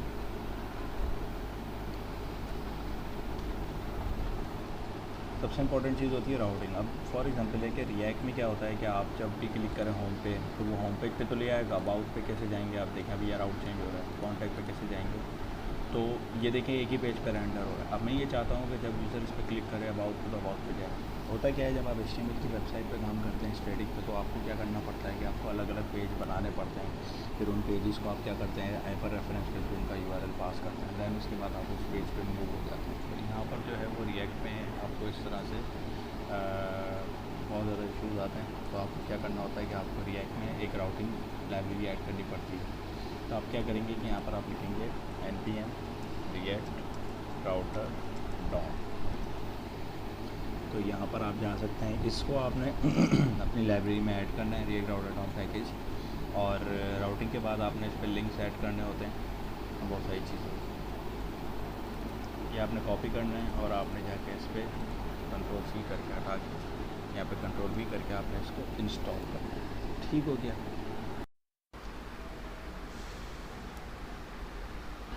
अब हमारे पास जो है वो रिएक्ट राउटर डॉम की लाइब्रेरी ऐड हो चुकी है। तो अब हम क्या करते हैं कि जो हमारे जो मेन फाइल है app.js के नाम से, जो हमारा एक समझ सकते हैं मेन कंपोनेंट है, उस मेन कंपोनेंट के अंदर जो है ना मैं यहाँ पर अपनी रिएक्ट राउटर डॉम की लाइब्रेरी को ऐड कर लेता हूँ। तो यहाँ पर मैं क्या करूँगा, इम्पोर्ट के बाद मैंने यहाँ पर ब्रैकेट अपनी किया, यहाँ पर फ्रॉम का मतलब ये हुआ अगर मुझे मल्टीपल मॉड्यूल यूज़ करने हैं, पैकेजेस यूज़ करने हैं फ्रॉम रिएक्ट राउटर डॉम के थ्रू, तो मैं यहाँ पर ऐड करता हूँ रिएक्ट राउटर डॉम। ठीक है। अब मुझे यहाँ पर जो मुझे यूज़ करने हैं, और मैं वहाँ पर इस तरह डिफ़ाइन करूँगा अपने पैकेजेस का नाम। तो यहाँ पर मैं लिख देता हूँ ब्राउज़र राउटर राउट, और यहाँ पर मैं कर देता हूँ स्विच। ठीक है। तो यहाँ पर मेरे पास 3 जो पैकेजेस हैं वो मैंने ऐड करा दिए हैं यहाँ पे, सही है। और ठीक है, अक्सर आपने यहाँ पे डेवलपर्स को देखा होगा कि वो क्या करते हैं कि जो ब्राउज़र राउटर है इस पर करते हैं एज राउटर। ठीक है। अब ये एज़ क्या है, एज़ का मतलब होता है एलियासिस मतलब होता है कि आपने इस ब्राउज़र राउटर को रीनेम करके राउटर कर दिया। हम यूज़ यही कर रहे हैं बट उसका नाम ये रख दिया हमने। ठीक है। अब इसके नाम से हमारे पास यहाँ पर हम राउटर को ऐड करवा सकते हैं। ठीक है। अब हमने यहाँ पर क्या करना है कि सिंपल सबसे पहले मैं क्या करता हूँ, यहाँ पर जो है वो एक जो ऐप है यहाँ पर मैं एक ऐड करा देता हूँ डिव, और डिव के अंदर मैं कर देता हूँ क्लास नेम के अंदर मैं कर देता हूँ ऐप। ठीक है। उसका मैं इंटर कर लेता हूँ और मैं इसको कॉपी करके Ctrl+X कर लेता हूँ, और यहाँ पर मैं इसको पेस्ट कर देता हूँ। ठीक है। उसको मैं Ctrl+Shift+P करके फॉर्मेट कर देता हूँ, और मुझे इसकी ज़रूरत नहीं है अब क्योंकि मैंने डिवाइड करा दिया कंटेनर, तो अब ये मैं रिमूव कर देता हूँ। ठीक है। अब हमने क्या करना है, इसको कॉपी कर लेते हैं। पहले Ctrl+X कट कर लिया मैंने, यहाँ पर मैं करता हूँ राउटर के नाम से मैंने यहाँ पर क्रिएट किया, और उसके बाद मैं यहाँ पर क्या कर लेता हूँ, इसको कर देते हैं, और यहाँ पर मैंने इसको पेस्ट कर दिया जो भी हमारे पास डिव था। ठीक है। इसको शिफ्ट से मैं फॉर्मेट करा देता हूँ। तो यहाँ पे देख सकते हैं आपके सामने कोई चेंजेस नज़र नहीं आएंगी, क्योंकि जब आप क्लिक करोगे तो वो देखें ऊपर राउटिंग के अंदर यहाँ पर चेंज करने का नहीं कर रहा, क्योंकि वो URL चेंज कर रहा है बट उसके ऊपर नेविगेट नहीं कर रहा, क्योंकि हमने वहाँ पर यूज़ ही नहीं किया अभी जो हमें चीज़ चाहिए यूज़ करने के लिए राउटर डॉम के लिए। तो मैं यहाँ पर जो है, तो यहाँ पर आपके पास क्या करना पड़ेगा, आपको स्विच यूज़ करना पड़ेगा। अब मैं आपको बताता हूँ स्विच क्या है। स्विच का मतलब ये होता है कि जैसे आप यहाँ पर आप क्लिक करते हैं, फॉर एग्जांपल है कि मैं इस होम पे क्लिक करता हूँ, अगर एक पेज पे आपको तीनों कंपोनेंट तो नहीं दिखाने क्योंकि ये अलग कंपोनेंट है और कॉन्टैक्ट पेज का अलग कंपोनेंट है, ये कंपोनेंट अलग है, ये कंपोनेंट अलग है, ठीक है। तो इन तीनों डिफरेंट कंपोनेंट को मैं इनके अकॉर्डिंग शो कराना चाहता हूँ। होम पे क्लिक हो तो होम का नज़र है, अबाउट पे क्लिक हो तो अबाउट का नज़र है, और कॉन्टैक्ट पे क्लिक करूँ तो कॉन्टैक्ट वाला पेज नज़र है। तो ये दोनों तीनों हमें अलग अलग नेविगेशन पेज पे शो कराने। तो मैं क्या करूँगा कि सबसे पहले मैं यहाँ पर जाने के बाद एक स्विच ऐड करूँगा।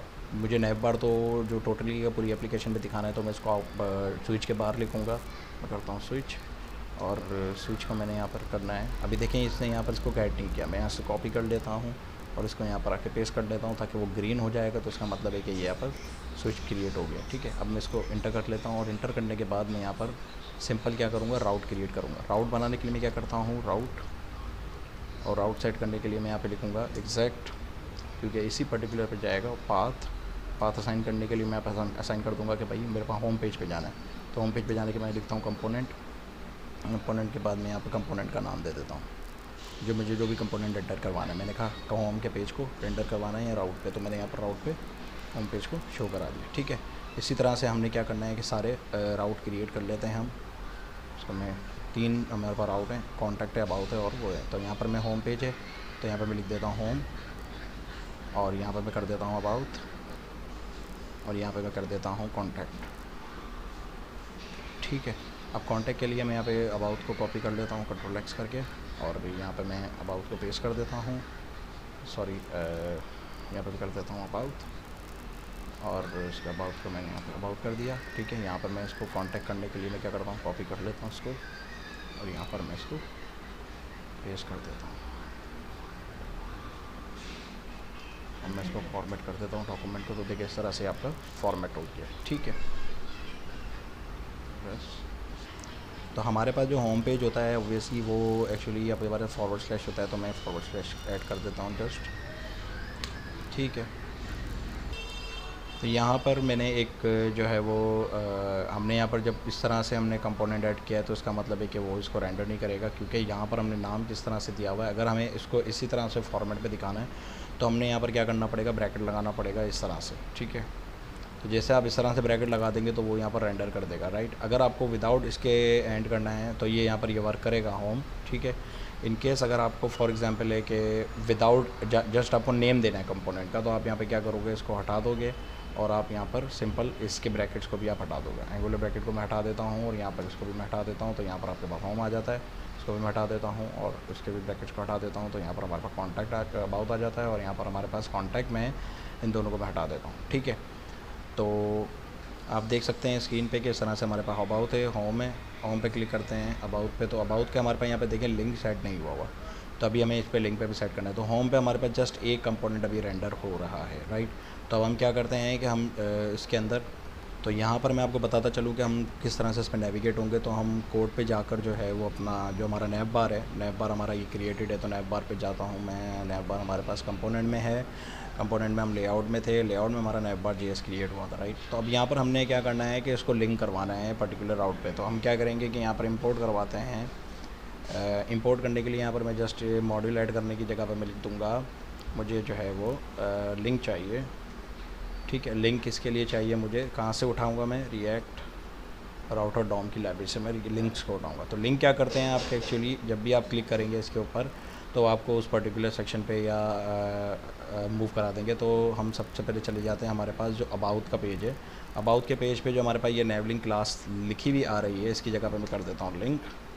जस्ट आपने ये ऐड करना है और यहाँ पे मैंने लिंक कर दिया, और यहाँ पर मेरे पास जो पाथ है इसकी जगह हाइपर रेफरेंस की जगह पे आप क्या लिखेंगे, पाथ। पाथ के लिए आप यहाँ लिखेंगे होम, ठीक है। इसी तरह से यहाँ पर मुझे इसको कॉपी करना पड़ेगा लिंक को। ये भी एक्टिव आ रहा है, तो हमने लिंक को एक्टिव नहीं करना, इसको भी हमने नैव लिंक को एक्टिव नहीं करना, और यहाँ पर हम इसको एंकर को कर देते हैं लिंक, ठीक है। और इसको भी हम कर देते हैं लिंक, ठीक है। यहाँ पर हमारे पास जो हाइपर रेफरेंस आ रहा है इसकी जगह पर मैं कर देता हूँ जो हमारा राउटर होगा वही हमारा राउटर ऐड करना पड़ेगा यहाँ पर पाथ, और पाथ पे यहाँ पर मैं ऐड कर देता हूँ फॉर एग्जाम्पल स्लैश और अबाउट जो हमने वहाँ पे ऐड किया था, राइट। अगर आपको नहीं समझ में आ रहा हो तो ये चीज़ देख लें, यहाँ पर जो आपने पाथ दिया होगा वही पाथ आपने वहाँ पर असाइन करना है इस पर, ठीक है। उसके बाद हम चलते हैं नीचे। इधर भी हम अगेन वही चीज़ ऐड कर देते हैं, और यहाँ पर हम ऐड करने के लिए लिंक ऐड कर दिया, और यहाँ पर हम ऐड कर देते हैं कॉन्टैक्ट, क्योंकि हमारा सेम राउट है। ठीक है, तो मैंने यहाँ पर जो है वो लिंक यूज़ किया है, और लिंक की वजह से हमारे पास कुछ इश्यूज़ आ रहे हैं, तो हम वो ज़रा चेक करते हैं क्या इशू आ रहा है, राइट। तो हमारे पास हम इस पे कंसोल पे चले जाते हैं, अगर आपको चेक करना हो कि हमारे पास क्या इशू आ रहा है, और मैं यहाँ पे कंसोल पे जाता हूँ, तो यहाँ पर देखें ये एरर दे रहा है, failed prop type 2 is mark to require the link. वो कह रहा है कि यहाँ पर आपने जो कहीं प्रॉप का वैल्यू जो है ना एक्चुअल वो 2 होती है, आपने कुछ और लिख दिया है। ठीक है, तो हम जाके चेक करते हैं, अरे यस, तो यहाँ पर देखें कि होम पेज के पाथ पे हमने लिखा हुआ है पाथ, राइट, यहाँ पर आएगा 2 ऐड करते हैं हम यहाँ पर। ठीक है, अबाउट पे भी हम यहाँ पर कर देते हैं 2, और यहाँ पर भी हम ऐड कर देते हैं 2। ठीक है, तो हम 2 ऐड कर देंगे, तो इससे हमारे पास कॉन्टैक्ट का जो या एप्लीकेशन का जो भी होगा वो रेंडर हो जाएगा, राइट। अब हम इसको रेफ़्रेश करते हैं कि हमारे पास अभी भी एरर आ रहा है, कोई एरर नहीं आ रहा। हम अब क्लिक करते हैं अबाउट पे, तो देखें अबाउट पेज पे चला गया, कॉन्टैक्ट पे तो वो कॉन्टैक्ट पेज पे चला जाएगा। अब यहाँ पर देख सकते हैं कि आप इस ईजीली जो है वो किसी भी पर्टिकुलर कंपोनेंट पे मूव हो सकते हैं रिएक्ट राउटर डॉम का इस्तेमाल करते हुए, राइट। अब आप देख सकते हैं यहाँ पर इस तरह से फॉर्म नज़र आ रहा है कॉन्टैक्ट पेज पे, और अबाउट पे ये रहा, और कॉन्टैक्ट पे ये रहा, राइट। तो अब हम क्या करते हैं कि जो होम पेज है उसको ऐसे ही रहने देते हैं, और अबाउट का पेज है उसके अंदर हमें कोई टेक्स्ट शो करवाना है, तो हम यहाँ पर लिख देते हैं लॉरेम इप्सम जनरेटर टैक्स वगैरह। तो अब गूगल पे सर्च कर लिए, देखें यहाँ पे कॉपी कर लेता हूँ मैं इसको, मैं यहाँ से कॉपी कर लेता हूँ। ठीक है, सारा कोड जो है ये डमी टेक्स्ट है एक्चुअली, और हम डमी टेक्स्ट को जो है वो ऐड करवा देते हैं हमारे पास कौन से पेज पे, जो कि हमारा अबाउट अस का पेज है, राइट। तो अबाउट अस के पेज पे मैं हेडिंग के नीचे जो है वो यहाँ पे लिख देता हूँ डिव, यहाँ पर हम पैराग्राफ लिख देते हैं, और पैराग्राफ के अंदर हम देते हैं क्लास नेम, इसका नाम मैं दे देता हूँ लीड। ठीक है, और मैं इसके अंदर जो है वो टेक्स्ट को पेस्ट कर देता हूँ, कंट्रोल एस करते हैं, और हम देखते हैं कि हमारा टेक्स्ट यहाँ पर नज़र आ रहा है, राइट। इसी तरह से हम कॉन्टैक्ट का भी पेज क्रिएट कर लेते हैं। तो कॉन्टैक्ट के लिए हम यहाँ पे चले जाते हैं, कोई भी हम फॉर्म ऐड कर लेते हैं, बूटस्ट्रैप 5 फॉर्म। ठीक है, फॉर्म जाके चेक कर लेते हैं, हमें कोई फॉर्म मिल जाता है। तो देखें यहाँ पर एक फॉर्म है पड़ा हुआ ऑलरेडी, तो मैं इसको कॉपी कर लेता हूँ, और कॉपी करने के बाद मैं यहाँ पर आके कॉन्टैक्ट का जो पेज है उसके अंदर जाके मैं नीचे आके पेस्ट कर देता हूँ। ठीक है, अब यहाँ पर ये हमारे पास एरर दे रहा है एक्चुअली, और वो एरर इससे दे रहा है कि ऑब्वियसली आपको पता है JSX फॉर्मेट में हमने कन्वर्ट नहीं किया इसको, तो हम करते हैं HTML to JSX converter online, और यहाँ पर आके क्लिक करेंगे, और क्लिक करने के बाद मैं यहाँ पर आके पेस्ट कर दूँगा टेक्स्ट को, और यहाँ से मैं फॉर्म को गेट कर लेता हूँ डिव में, राइट। तो ये यहाँ पर हमारे पास जो डिव है, इस डिव के अंदर हम फॉर्मेट को कॉपी कर लेते हैं, राइट। तो हम यहाँ पे कंट्रोल सेट करते हैं, और इसी के बाद हम यहाँ पर एक डिव क्रिएट करके इसको इस तरह के फॉर्मेट में ऐड कर देते हैं, और इसको हटा देते हैं, राइट। तो हम ज़रा चेक कर लेते हैं कि हमारे पास जो फॉर्मेट है वो आ रहा है या नहीं आ रहा। तो देखिए कॉन्टैक्ट अस का भी फॉर्म इस तरह से हमारे पास विजिबल है, होम पे कुछ नहीं है, अबाउट पे और कॉन्टैक्ट अस के अंदर हमने यह फॉर्म ऐड करा दिया है बूस्टर पे, ताकि ये लुक लाइक अच्छा लगे। अच्छा, अब हमारे पास जो नेवबार है, नेवबार में हमने यहाँ पर यूज़ किया हुआ है नेवलिंक। अब इसको मुझे सिमेंटिक बनाना है। सिमेंटिक बनाने के लिए मैं क्या करता हूँ कि यहाँ पर मैं ऐड कर देता हूँ नेवलिंक। ठीक है तो नेवलिंक ऐड करने के लिए मैं यहाँ पे क्या करता हूँ, सिंपल मैं आपको चीज़ बताता हूँ कि इसमें अक्सर प्रॉब्लम आती है, क्योंकि ये सिमेंटिक हो जाएगा तो और अच्छा लगेगा। और मैं यहाँ पर जाके इस पर सब पे पेस्ट करता हूँ, जहाँ जहाँ मैंने लिंक यूज़ किया वहाँ मैंने नेवलिंक ऐड कर लेता हूँ, और यहाँ पे भी मैं नेवलिंक की जगह पे लिंक की जगह पे नेवलिंक ऐड कर लेता हूँ। तो यहाँ पर आप एक चीज़ नोट करें कि ये इस तरह से मैंने नेवलिंक सब पे ऐड, तो हम यहाँ पर रिज़ल्ट चेक करते हैं कि नेवलिंक का हमारे पास काम कर रहा है कि नहीं कर रहा। होम पेज भी काम कर रहा, अबाउट भी काम कर रहा। देखें ये इस तरह से मूव नहीं हो रहा। अच्छा, ये हमारे पास एक्टिव था और ये इस तरह से आ रहा है, राइट। तो मैं इसके अंदर जो है वो नेवलिंक के बाद जो मैंने एक्टिव क्लास यूज़ की है मैं इसको हटा देता हूँ, ताकि हमारे पास और ज़्यादा सिमेंटिक रहे। और यहाँ पर देख सकते हैं आप कि मैं इसको रिफ़्रेश कर लेता हूँ कॉन्टैक्ट पेज को, होम पे, अबाउट पे और कॉन्टैक्ट अस पे, राइट।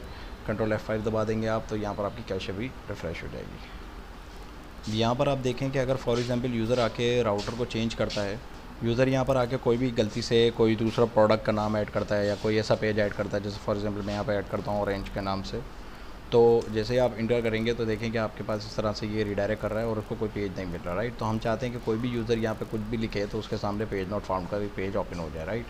तो वो उससे सिमेंटिक हो जाएगा, उसको अंडरस्टैंड हो जाएगा, हाँ भाई इस तरह का कोई पेज इस वेबसाइट में अवेलेबल नहीं है। तो हम क्या करते हैं कि यहाँ पर जाते हैं एप्लीकेशन में, और यहाँ पर आने के बाद में पेज के अंदर जाके एक न्यू फाइल क्रिएट करता हूँ जिसका नाम रखता हूँ पेज नॉट फाउंड, ठीक है, नॉट फाउंड, राइट। उसका नाम होता है .js, राइट। यहाँ पर आने के बाद आप सिंपल वही काम करेंगे जो आपने सारे कंपोनेंट में ऐड किया था, इंपोर्ट, और इसमें आके मैं ऐड कर देता हूँ रिएक्ट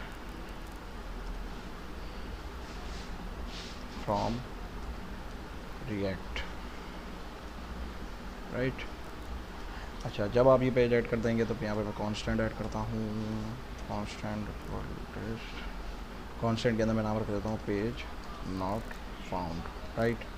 और यहाँ पर मैं कर देता हूँ पेज नॉट फाउंड, और यहाँ पे मैं कर देता हूँ equal versus arrow function this one, right.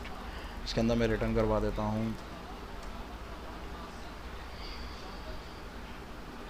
और यहाँ पर मैं ऐड कर देता हूँ डिव, और इस डिव के अंदर कर देता हूँ मैं कहते हैं h1, उसमें कर देता हूँ क्लास नेम डिस्प्ले 1, राइट। और उसमें कर देता हूँ page not found, right. User कोई भी आके अगर इस पेज को रिडायरेक्ट करेगा तो वो नॉट फाउंड का ऑप्शन आएगा, और यहाँ पर मैं कर देता हूँ एक्सपोर्ट डिफ़ॉल्ट के अंदर आके मैं यहाँ पर ऐड करा देता हूँ पेज नॉट फाउंड, राइट। तो इस तरह से हमारे पास पेज नज़र आ जाना चाहिए।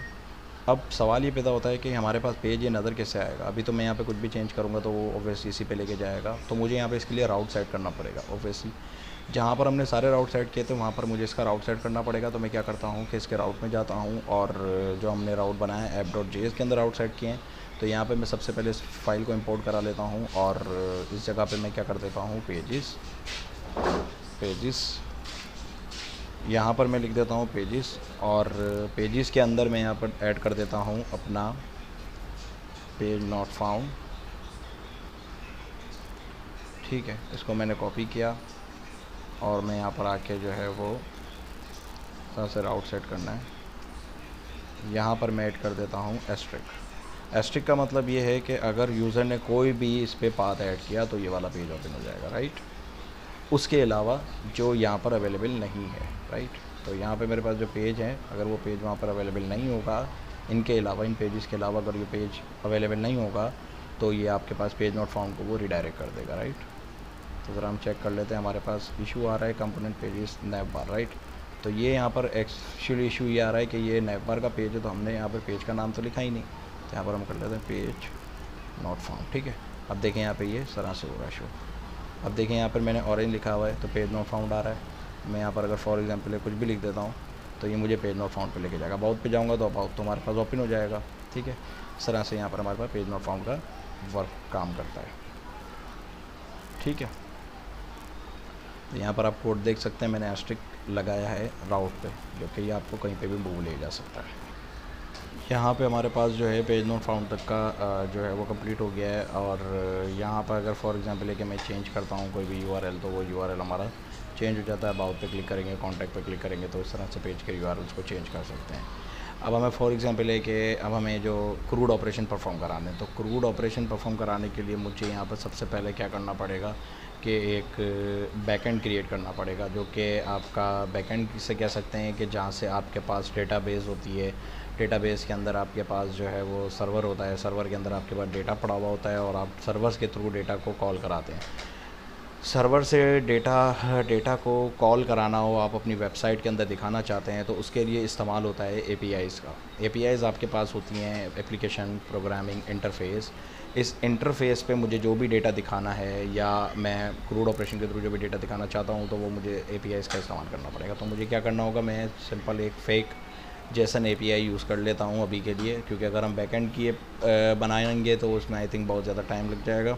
तो मैं यहाँ पर लिखता हूँ JSON npm JSON सर्वर, ठीक है। यहाँ पर npm जेसन सर्वर के लिए आप आएंगे तो यहाँ पर आप जाके सर्च कर लेते हैं जेसन सर्वर, इसके नाम से आ गई है आपके पास APIs। इसके अंदर बहुत सारी चीज़ें हैं और बहुत सारे फीचर्स हैं, सॉर्टिंग का, प्लरल रूट्स का, सिंगुलर रूट्स का, स्प्लाइस, इसमें तकरीबन सारी चीज़ें आ जाती हैं डेटाबेस से रिलेटेड। तो हम इसकी फेक जेसन APIs को इस्तेमाल कर रहे हैं, राइट। तो हम यहाँ पे क्या करते हैं कि मैं इसको यहाँ पे कॉपी कर लेता हूँ npm install Jason server, Ctrl+C करके, और मैं यहाँ पर अपनी एप्लीकेशन को रोकता हूँ, Ctrl+C प्रेस करता हूँ, वाई, यहाँ पर एप्लीकेशन इंस्टॉल हो गई और मैं यहाँ पर npm इंस्टॉल जेसन कर लेता हूँ, राइट। तो देखिए यहाँ पर आपके सामने इंस्टॉल हो रहा है। आप देख सकते हैं कि मेरे पास यहाँ पर जो है वो जेसन सर्वर इंस्टॉल्ड हो गया है। मैंने इसको क्यों यूज़ करने के लिए मैंने यहाँ पे इसको क्यों इंस्टॉल किया है, उसका रीज़न ये है कि मुझे बैकएंड की APIs बनाने में टाइम लग जाएगा, जैसे कि मैंने आपको बताया था। तो एक तो तरीका ये होता है कि आप जेसन सर्वर का इस्तेमाल करें, दूसरा तरीका ये होता है कि आप कोई भी जो है एक ऐसे कह सकते हैं कि आप कोई भी जेसन की फ़ाइल क्रिएट कर लें, उसके अंदर आप काम कर लें, बट उसमें आपका जो है वो डेटा जस्ट मैनिपुलेट होगा। आप डेटा को कॉल करा सकते हैं, बट डेटा की एडिट एंड डिलीट वगैरह उसके लिए आपको लंबा प्रोसीजर करना पड़ता है, राइट। अब यहाँ पर मुझे क्या करना पड़ेगा, जब मैंने ये चीज़ें बना ली हैं तो अब मैं यहाँ पे क्या करता हूँ कि मैं सोर्स फोल्डर के बाहर एक फ़ोल्डर क्रिएट करता हूँ और इस फोल्डर का नाम मैं रखता हूँ मैं एक फ़ाइल क्रिएट करता हूँ, फ़ाइल का नाम मैं रखता हूँ db.json, राइट। तो देखें यहाँ पे हमारे पास जेसन की फ़ाइल क्रिएट हो गई है। अब ठीक है, यहाँ पे अब आप ये सोच रहे होंगे कि मैंने db.json फ़ाइल क्यों क्रिएट की है। देखें यहाँ पर आप जब भी कोई भी npm पैकेज वगैरह इंस्टॉल करते हैं ना, ये सबसे बेस्ट लाइब्रेरी है, यहाँ पे सबसे बेस्ट वेबसाइट है जिससे आपको हर तरह का पैकेज मिल जाता है, राइट। तो यहाँ पर मैं जो है जेसन पे लिखा हुआ है get full fake rest API with zero coding in less than 30 second seriously. इसमें ये फेक बनी हुई है APIs, और मैं यहाँ पर क्या करता हूँ कि become a sponsor, you have a company logo here. तो सारी चीज़ें मैंने आपको बताई थी कि सब चीज़ अवेलेबल है। अच्छा, अब यहाँ पे लिखा हुआ आ रहा है कि स्टार्ट करने के लिए आपको क्या करना पड़ेगा, पहले आप इंस्टॉल करें जेसन की फ़ाइल को, जेसन सर्वर को। तो मैंने यहाँ पे जेसन सर्वर इंस्टॉल कर लिया है, आपके सामने है। अब उसके बाद ये कहता है कि क्रिएट करें db.json file with some data. इस सम डेटा के अकॉर्डिंग आपको इस डेटा पे जो ना आपको जेसन सर्वर की फ़ाइल को क्रिएट करना पड़ेगा, राइट। अब हमने क्या करना है, यहाँ पर जिस तरह से आप देख रहे हैं कि यहाँ पर ये कह रहा है कि db.json में आपको डेटा ऐड करना है। तो अब मुझे डेटा चाहिए इसके अंदर ऐड करने के लिए, तो मैं क्या करूँगा कि मैं सिंपल एक काम करता हूँ कि यहाँ पर मैं क्रिएट करता हूँ ब्रैकेट और यहाँ पर मैं लिखता हूँ यूज़र्स। इसको आपने याद रखिएगा, स्ट्रिंग में लिखना पड़ेगा यूज़र्स, और यहाँ पर आपने देना है कॉलन के बाद अब आप यहाँ पर डेटा सेट ऐड करेंगे, ठीक है, जेसन का। तो मैं क्या करता हूँ, यहाँ पे चले जाता हूँ जेसन प्लेस होल्डर, ठीक है। ये हमारे पास सबसे बेस्ट वेबसाइट होती है जहाँ से आप डेटा कैट कर सकते हैं। अब यहाँ पर क्या होता है कि इसके अंदर APIs बनी हुई हैं और मुझे डेटा चाहिए यूज़र का। तो मैं क्या करता हूँ कि सिंपल यहाँ पर क्लिक करने के लिए मुझे यहाँ पे डेटा चाहिए यूज़र का। तो देखें यहाँ पर आपके टू डूज़ के डेटा पड़ा हुआ, फ़ोटोज़, एल्बम्स और कमेंट्स एंड पोस्ट। ये एक्चुअली APIs की URL है। जैसे मैं इस पर क्लिक करूँगा तो ये डेटा कुछ ना कुछ मुझे रिस्पॉन्स करेगा, राइट। रिस्पॉन्स का मतलब है कि मैं इस वेरिएबल को हिट करता हूँ तो देखें यहाँ पर इसने मुझे रिस्पॉन्स किया, यहाँ पर यूज़र के ऊपर इस पर हिट करेगा तो आपके पास इस तरह का डेटा फैच होकर आ रहा है, राइट। तो ये हमारे पास जेसन APIs है, ठीक है। तो मैं इसको Ctrl+A करके कॉपी कर लेता हूँ और मैं अपने एप्लीकेशन में जाके यहाँ पे Ctrl+V कर देता हूँ, ठीक है। तो यहाँ पर देखें कि आपका मेरा सारा डेटा जो है एप्लीकेशन में ऐड हो गया है डेटाबेस के अंदर, और ये सारा डेटा यहाँ पर अवेलेबल है। अब यहाँ पर हमारे पास एक इशू ये है कि जब हमने ये फ़ाइल क्रिएट कर ली है db.json के नाम से, इसमें हमारे पास सारा डेटा आ गया है, और अब हमें क्या करना होगा कि जब इस डेटा को चलाना है तो हमें इसके अंदर जो है ना एक चीज़ करनी पड़ती है जो सबसे बड़ा पंगा है।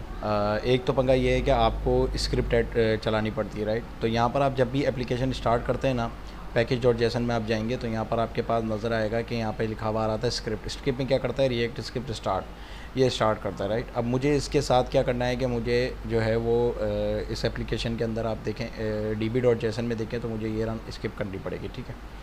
तो यहाँ पर मैं इसको कॉपी कर लेता हूँ, और अगर आपको फॉर एग्जाम्पल इस पर नहीं चलाना, इस पर नहीं चलाना, तो आपको अलग अलग कमांड प्रॉम्प्ट रन करना पड़ेगा, देन दूसरे कमांड प्रॉम्प्ट के थ्रू आपको इस फाइल को रेंडर करके चलाना पड़ेगा, राइट। तो मैं जो है वो डायरेक्टली इसको यहाँ पे क्या करता हूँ, इंटर कर लेता हूँ, डबल स्टेट डाल देता हूँ, यहाँ पे लिख देते हैं हम जेसन डैश सर्वर, यहाँ पे कॉलन दे के ब्रैकेट दिया, यहाँ पे फाइल को ऐड करा दिया और उसको हम ऐड कर देते हैं, ठीक है। तो यहाँ पर आप देख सकते हैं जेसन सर्वर /wash db.json। अच्छा याद रखिएगा कि ये नाम और आपकी फ़ाइल का नेम दोनों का नाम सेम होना चाहिए, तभी मैंने इस फाइल का नाम सेम रखा है।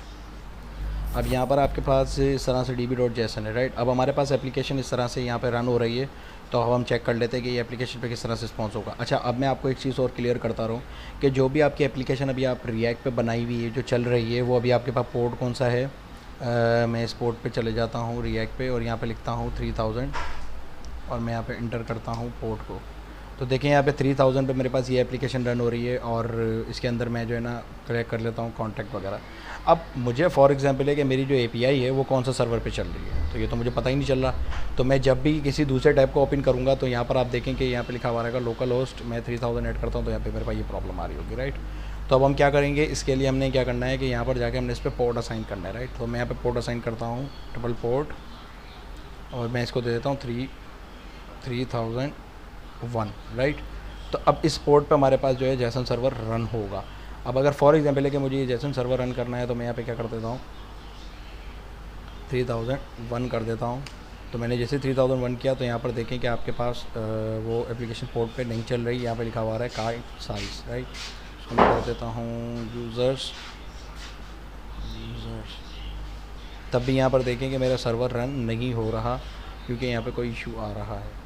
तब हमने क्या करना होगा कि इसको हमने अलग सेपरेटली कमांड प्रॉम्प्ट से रन करना पड़ेगा, और मैं 3000 कर देता हूँ। तो 3000 पे हमारे पास ये एप्लीकेशन रन हो रही है। तो यहाँ पर हम क्या करते हैं, इस स्क्रिप्ट को रन करने के लिए प्रॉब्लम आ रही है, हमारे पास कॉन्फ्लिक्ट आ रहा है दोनों फाइल का। तो हम यहाँ पर करते हैं cmd और कमांड प्रॉम्प्ट रन करते हैं। कमांड प्रॉम्प्ट पे जाके जो है मेरी एप्लीकेशन कहाँ पड़ी हुई है, तो मैं ज़रा एप्लीकेशन के डेस्टिनेशन पे चला जाता हूँ। मैं जाता हूँ अपने पास डी ड्राइव में, यहाँ पर पड़ी हुई है क्रूड ऐप, मैंने यहाँ डेस्टिनेशन इसका सेट किया हुआ है। और एक्चुअली नहीं, ये वाली एप्लीकेशन तो मैंने हटा दी थी। अच्छा, ये वाली क्रूड एप्लीकेशन, क्रूड के अंदर जाकर मैं जो है ना यहाँ पर ऐड करता हूँ आपके पास कमांड प्रॉम्प्ट cmd मैंने ओपन किया। cmd के अंदर आने के बाद मैं यहाँ पर सेलेक्ट करता हूँ आपके पास npm रन। अब मुझे चेक करना है कमांड कौन सी है जो मुझे रन करनी है। यहाँ पे नज़र आ रहा है आपको पास npm जेसन सर्वर, ठीक है। तो मैं यहाँ पे इसको कॉपी कर लेता हूँ, Ctrl+C, और यहाँ पर मैं आके पेस्ट कर देता हूँ npm रन जेसन सर्वर। उसको मैं रन करता हूँ, अब देखते हैं क्या रिस्पांस देता है। जेसन सर्वर हमारे पास रेडी है, यहाँ पर एप्लीकेशन चल रही है। अब हम जाके इस पर सर्च करते हैं 3000 पे हमारे पास ये एप्लीकेशन रन हो रही है, और हमारे पास जो है वो लिखते हैं हम लोकल होस्ट 3001 पे चलाते हैं। तो हमारे पास देखें npm का जो हमारे पास सर्वर है वो रन हो चुका है। अब यहाँ पर रिस्पांस नहीं आ रहा। इसका रीज़न ये है कि यहाँ पर रिस्पांस क्यों नहीं आ रहा, क्योंकि हमारे पास जो हमने db.json क्रिएट किया है उसका जो पेरेंट ऑब्जेक्ट है, पेरेंट ऑब्जेक्ट वो है यूज़र्स। इस यूज़र्स के ऑब्जेक्ट को हमें लाना है। तो राइट, हमने क्या करना है, यहाँ पर हम क्या करते हैं, इस पर / लगा के लिखते हैं यूज़र्स। जैसे हम यूज़र्स करेंगे, देखें आपके सामने सर्वर के डेटा रिस्पॉन्ड आ गया है, ठीक है। अब यहाँ पर हमने ये जो रन की है स्क्रिप्ट, वो हमने रन की है इसके थ्रू, ठीक है। हमने कमांड प्रॉम्प्ट लगाया और उसके थ्रू हमने ये एप्लीकेशन को रन किया, राइट। अब हमें फॉर एग्जांपल है कि सेम टाइम पे हमें 2 स्क्रिप्ट्स को रन करना है, तो हम क्या करेंगे, मैं इसको बंद कर देता हूँ। इसके लिए आपको क्या करना पड़ेगा, एक पैकेज इंस्टॉल करना पड़ेगा। इस पैकेज का नाम मैं आपको बता देता हूँ। यहाँ पर आपने जो है वो इस टाइम आपको क्या करना है, हमारे पास package.json है, इसमें आपके पास start.json.server, ये दोनों एक साथ रन करनी है, ठीक है। तो अब हम क्या करते हैं कि इस पर चले जाते हैं और यहाँ पे लिखते हैं गूगल पे लिखते हैं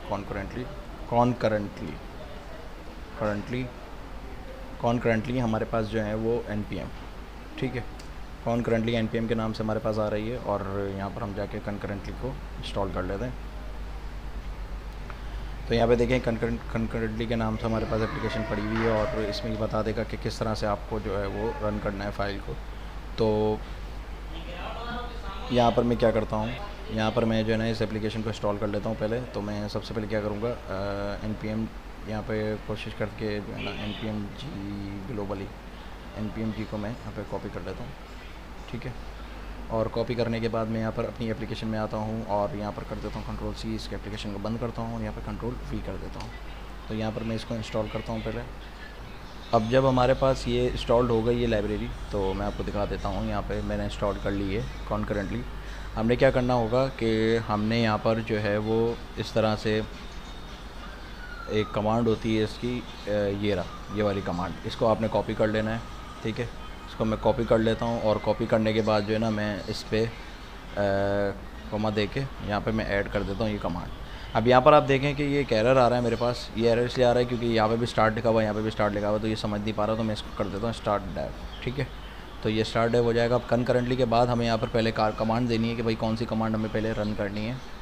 अब यहाँ पर हमारे पास सबसे पहले देखें जो स्टार्ट करनी है एप्लीकेशन, तो हम यहाँ पर इसका नाम दे देते हैं, यहाँ पर कर देते हैं npm स्टार्ट। और दूसरी वाली जो हमारे पास है कमांड जिसके लिए हमें npm को चलाना है जेसन सर्वर को, तो हम यहाँ पर क्या करते हैं, लिखते हैं npm Jason server, npm run Jason server. ठीक है, यहाँ पर आप देख रहे हैं कि इस तरह से लिखा हुआ है कंकरेंटली, और npm स्टार्ट से हमारे पास क्या होगा। अच्छा, ये क्या करेगा कि एक टाइम पर दो कमांड को रन करेगा। लेट सपोज कि मैं पहले लिखूँगा npm स्टार्ट, फिर लिख रहा हूँ npm रन जेसन सर्वर, और देन ये क्या करेगा कंकरेंटली दोनों कमांड को रन करके दिखाएगा मुझे। ठीक है, तो मैं स्टार्ट भी करता हूँ तो फिर भी इस तरह के जो एक टाइम पर हमारे पास दोनों चीज़ें चलेंगी। ठीक है, बट एक चीज़ याद रखिएगा कि आपका पोर्ट चेंज होना चाहिए यहाँ पे जेसन सर्वर का, क्योंकि एक पोर्ट पे आपके पास दो स्क्रिप्ट्स नहीं चलती रिएक्ट के अंदर। हमें यहाँ पर पोर्ट का नाम असाइन करना पड़ेगा कि इस पोर्ट पे हमें ये वाली स्क्रिप्ट चलानी है और देन इस पर हमें ये चलाना है। अब जब यहाँ पर आपने सेटअप कर दिया है, तो अब यहाँ पर मैं क्या लिखूँगा, कमांड लिखूँगा। अगर आप कमांड प्रॉम्प्ट पे लिखना चाहते हैं तो कमांड प्रॉम्प्ट पे लिखें। तो मैं यहाँ पर कमांड प्रॉम्प्ट पे चेक कर लेता हूँ कि मेरी यहाँ पर एप्लीकेशन चल रही है, और इसको मैं कमांड प्रॉम्प्ट पे बंद कर देता हूँ और मैं इस फोल्डर स्ट्रक्चर में चला जाता हूँ। तो हमारा फोल्डर है, इसमें मैं जाता हूँ cmd लिखता हूँ, और इस फोल्डर के उसमें आ गया है। अब यहाँ पर मैं लिखूँगा ये वाली कमांड। ठीक है, तो मैं यहाँ पे क्या लिखूँगा, जो हमारे पास स्क्रिप्ट है, फॉर एग्जांपल है यहाँ पर जेसन सर्वर वगैरह यहाँ पर ऐड हुआ हुआ स्टार्ट डेव। ठीक है, तो हमें ये रन चलानी कमांड। ठीक है, तो मैं इसको यहाँ पे क्या करता हूँ, npm run start dev. Right, तो मैंने इसको रन किया, तो अब ये एक साथ दो स्क्रिप्ट चलाएगा। यहाँ पे देखें पहले आपने क्या चलाया है कि इसने एप्लीकेशन चलाई है, दैन उसके बाद यहाँ पर ये एप्लीकेशन चला रहा है दूसरा। अब दो कमांड इस पर एक साथ दो चीज़ें एक साथ चल रही हैं। अब यहाँ पर स्टार्ट डेवलपमेंट सर्वर मेरा जो है वो एप्लीकेशन को भी इसने स्टार्ट कर दिया है, और यहाँ पर देखें कि इस पर 3000 पे मेरे पास एप्लीकेशन रन हो रहा है।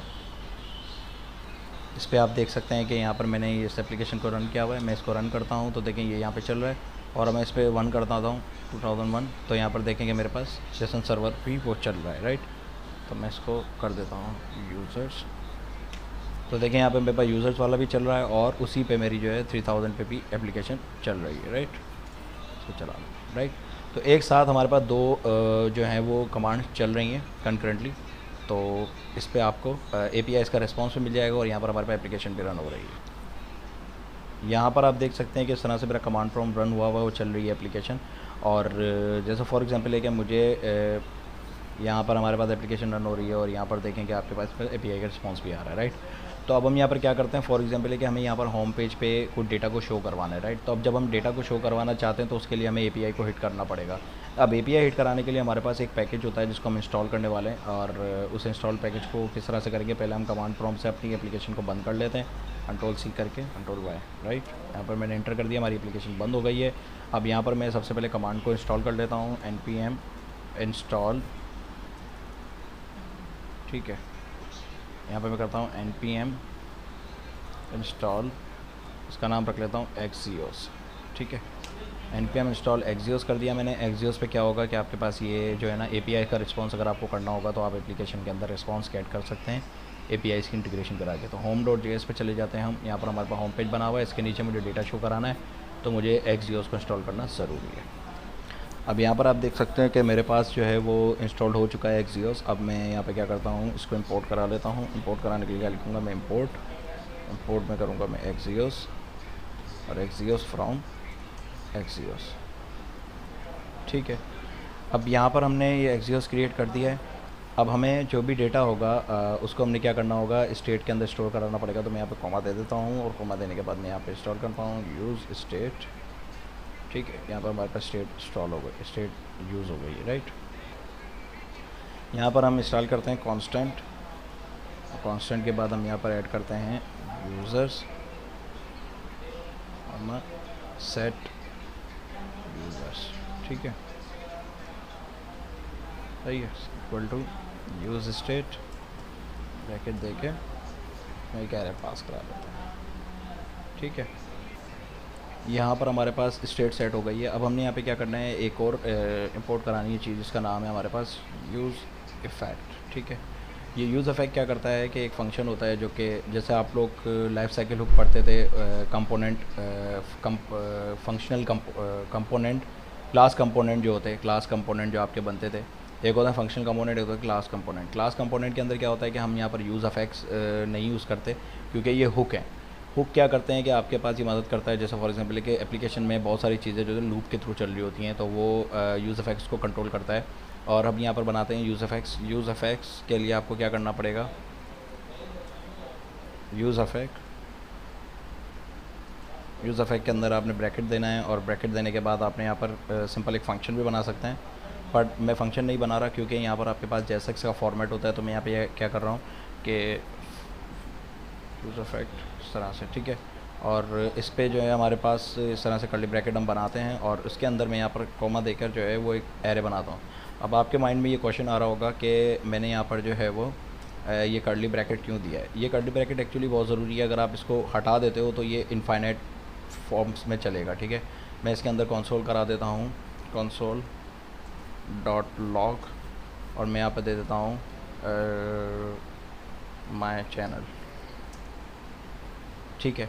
तो यहाँ पर आपके पास देख रहे होंगे किस तरह से यूज़ इफ़ेक्ट का आपका एरे बना दिया मैंने। अब यहाँ पर मैं डिपेंडेंसी वैल्यू देता हूँ, मतलब ये कि यहाँ पर डिपेंडेंसी वैल्यू का होता है फॉर्मेट एरे का। अगर मैं यहाँ पर ये नहीं दूंगा तो ये इनफाइनाइट टाइम चलेगा, और माय चैनल बार बार लिखा हुआ आएगा, राइट। तो अगर हमें एक मरतबा ही प्रिंट कराना हो तो हम यहाँ पर क्या करते हैं कि इस तरह से एक मरतबा एरे को बना देते हैं, राइट। अब हम इसको चेक करते हैं इस एप्लीकेशन में कि ये यूज़ इफ़ेक्ट का हमारे पास माय चैनल आया है नहीं आया। तो मैं यहाँ पर जाता हूँ अपनी एप्लीकेशन के अंदर, और मैं इसको रिफ़्रेश करता हूँ तो मेरे पास ये एप्लीकेशन अभी रन नहीं हुई। तो मैं यहाँ पे क्या करता हूँ, इस एप्लीकेशन को स्टार्ट करता हूँ, npm run dev स्टार्ट और dev, राइट। तो मैं इसको रन कर रहा हूँ ताकि मेरे पास दोनों चीज़ें एक साथ रन हो जाएँ concurrently. npm start, npm dev वगैरह ये सब जा रहा है, देखिए यहाँ पे सामने स्क्रीन पे। और ये यहाँ पर अभी मेरे पास डेवलपमेंट सर्वर भी स्टार्ट करेगा। इसे देखिए दो कमांड को एक साथ रन किया है। यहाँ पर ये हमारे पास कमांड ओपन हो रही है। मैं यहाँ पर चला जाता हूँ अपने इस पर, और मैं इसको रिफ़्रेश करता हूँ। तो अभी मेरा डेव सर्वर स्टार्ट हो रहा है। देखिए यहाँ पर एप्लीकेशन रन हो गई है। मैं यहाँ पर जाके चेक करता हूँ, होम पेज भी मेरा रेंडर हो गया है। होम पेज के ऊपर मैं चेक करता हूँ कि कंसोल में हमारे पास क्या आ रहा है। तो देखिए लिखा हुआ रहा है माय चैनल, राइट, एक मरतबा, राइट। तो अब हम यहाँ पे क्या करते हैं कि इसको मैं यहाँ से डिपेंडेंसी वैल्यू को हटा देता हूँ। तो देखते हैं क्या आता है। यहाँ पर देखें कि ये माय चैनल इस तरह से आ रहा है, विजिबल हो रहा है, एक ऊपर विजिबल हो रहा है, ठीक है। मैं रिफ़्रेश करता हूँ, मैं अगेन इस पेज को रेंडर करता हूँ, अबाउट पे जाता हूँ, कॉन्टेक्ट पे जाता हूँ, होम पे जाता हूँ। तो होम पे यहाँ पर अब माय चैनल आ रहा है। मैं अबाउट पे जाता हूँ, कॉन्टैक्ट में जाता हूँ, होम चैनल पे आता हूँ। तो देखिए 2 मरतबा आया माय चैनल। अबाउट पे जाता हूँ, कॉन्टैक्ट में जाता हूँ, अगेन होम चैनल पे आता हूँ, तो 3 मरतबा आया माय चैनल, राइट। तो यहाँ पर अगर हमारे पास डिपेंडेंसी वैल्यू होगी तो यहाँ पर आप डिपेंडेंसी वैल्यू के अंदर कोई भी वैल्यू पास करा के उसको बता सकते हैं कि भाई ये इस स्टेट पे एक मरतबा ही चलेगा, राइट। तो मैं इसको रन करता हूँ, और देखें यहाँ पर आपके पास इस तरह से क्लियर कर देते हैं अबाउट पे, होम पे। तो देखें इस तरह से यहाँ पर माय चैनल एक मरतबा यहाँ पर रेंडर हुआ है। बट एक्चुअली यहाँ पर अभी वो वर्क नहीं कर रहा कि मल्टीपल टाइम्स नहीं आ रहा। इन केस अगर आप इसमें फंक्शन वगैरह लगाते हैं तो यहाँ पर आपके पास इशूज़ आते हैं, राइट।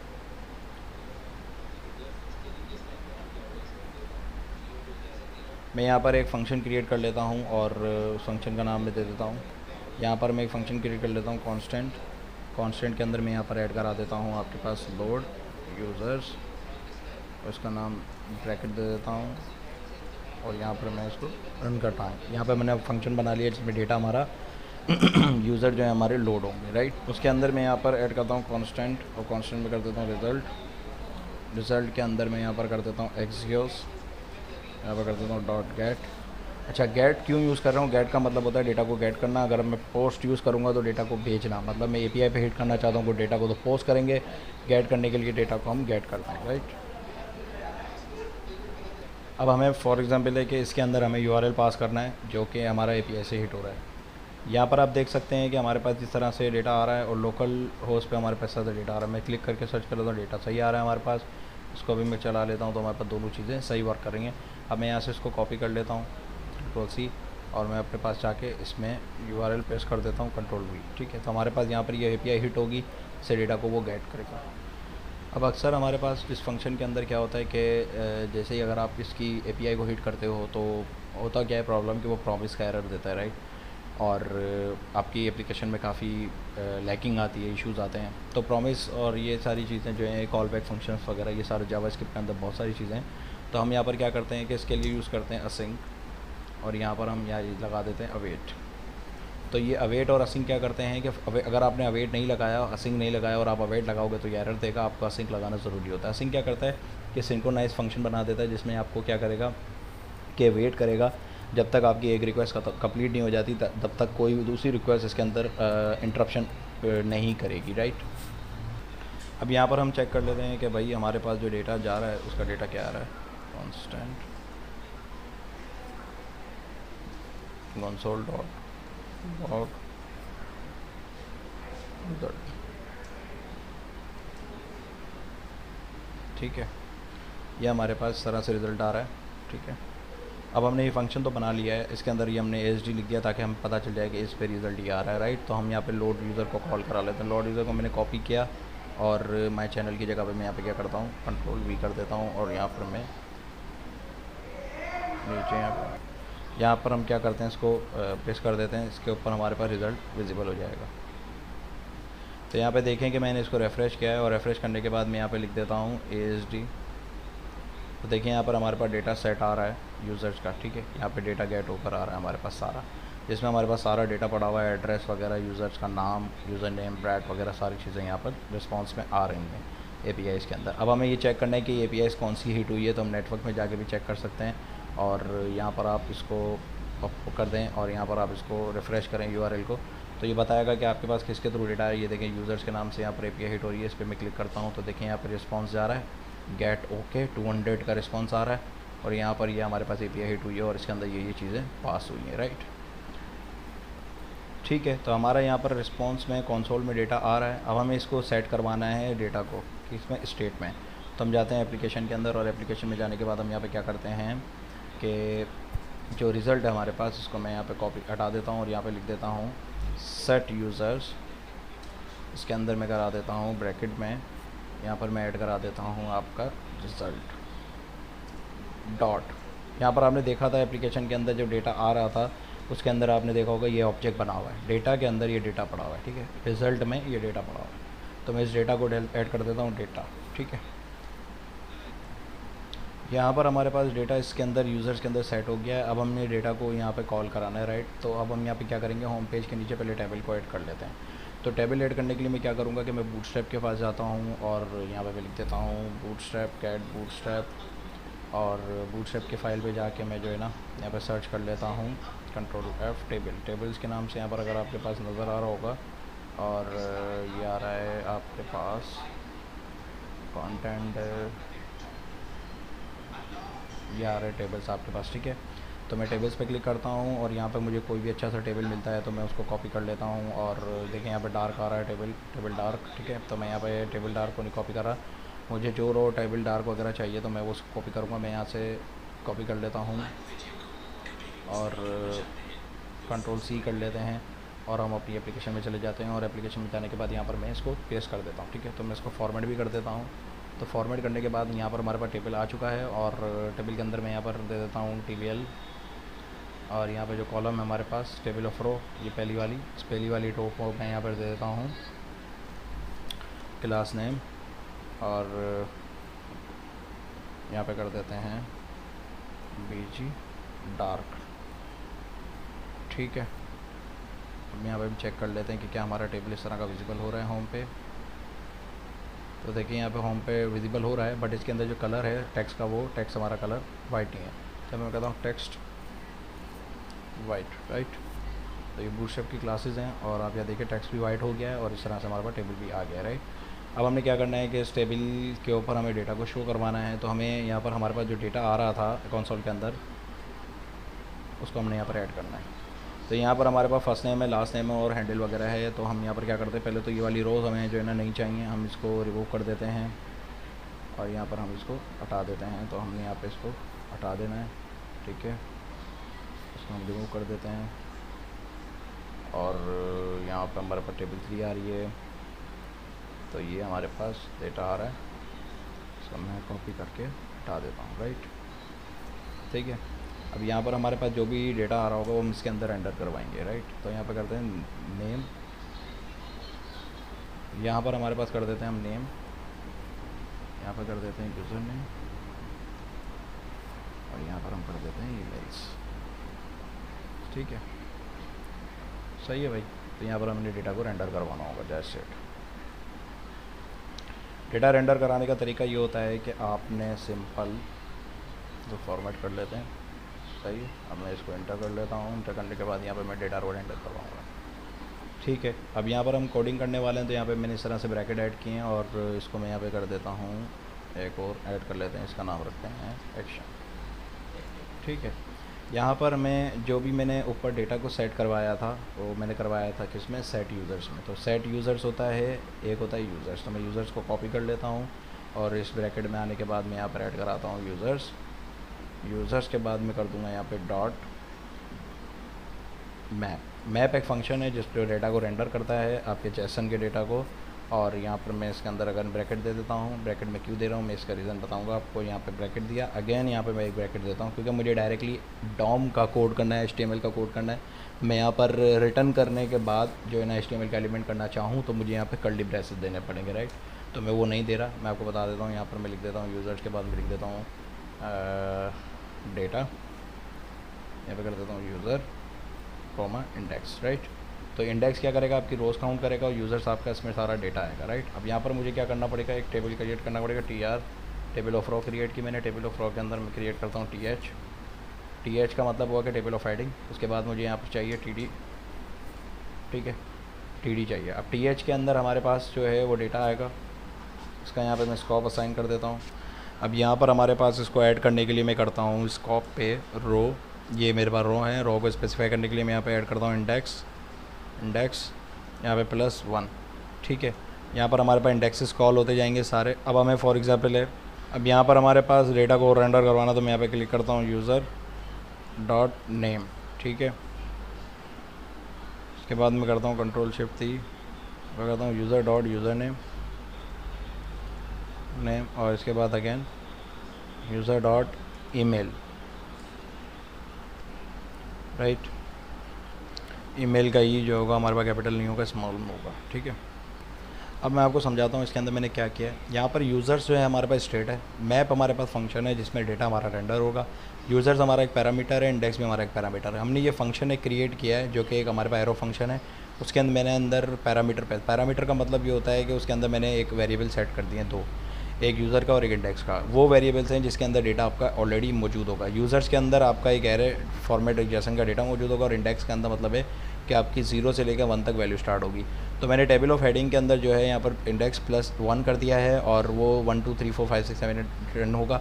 बाय डिफ़ॉल्ट इंडेक्स की वैल्यू जब आप कॉल कराएंगे तो वो 0 होती है, तो 0 में मैंने +1 करा है ताकि जो पहला रेंडर होगा वो 1 के साथ प्लस होगा, फिर बाकी सारे 2 3 4 के साथ रन होते जाएंगे, राइट।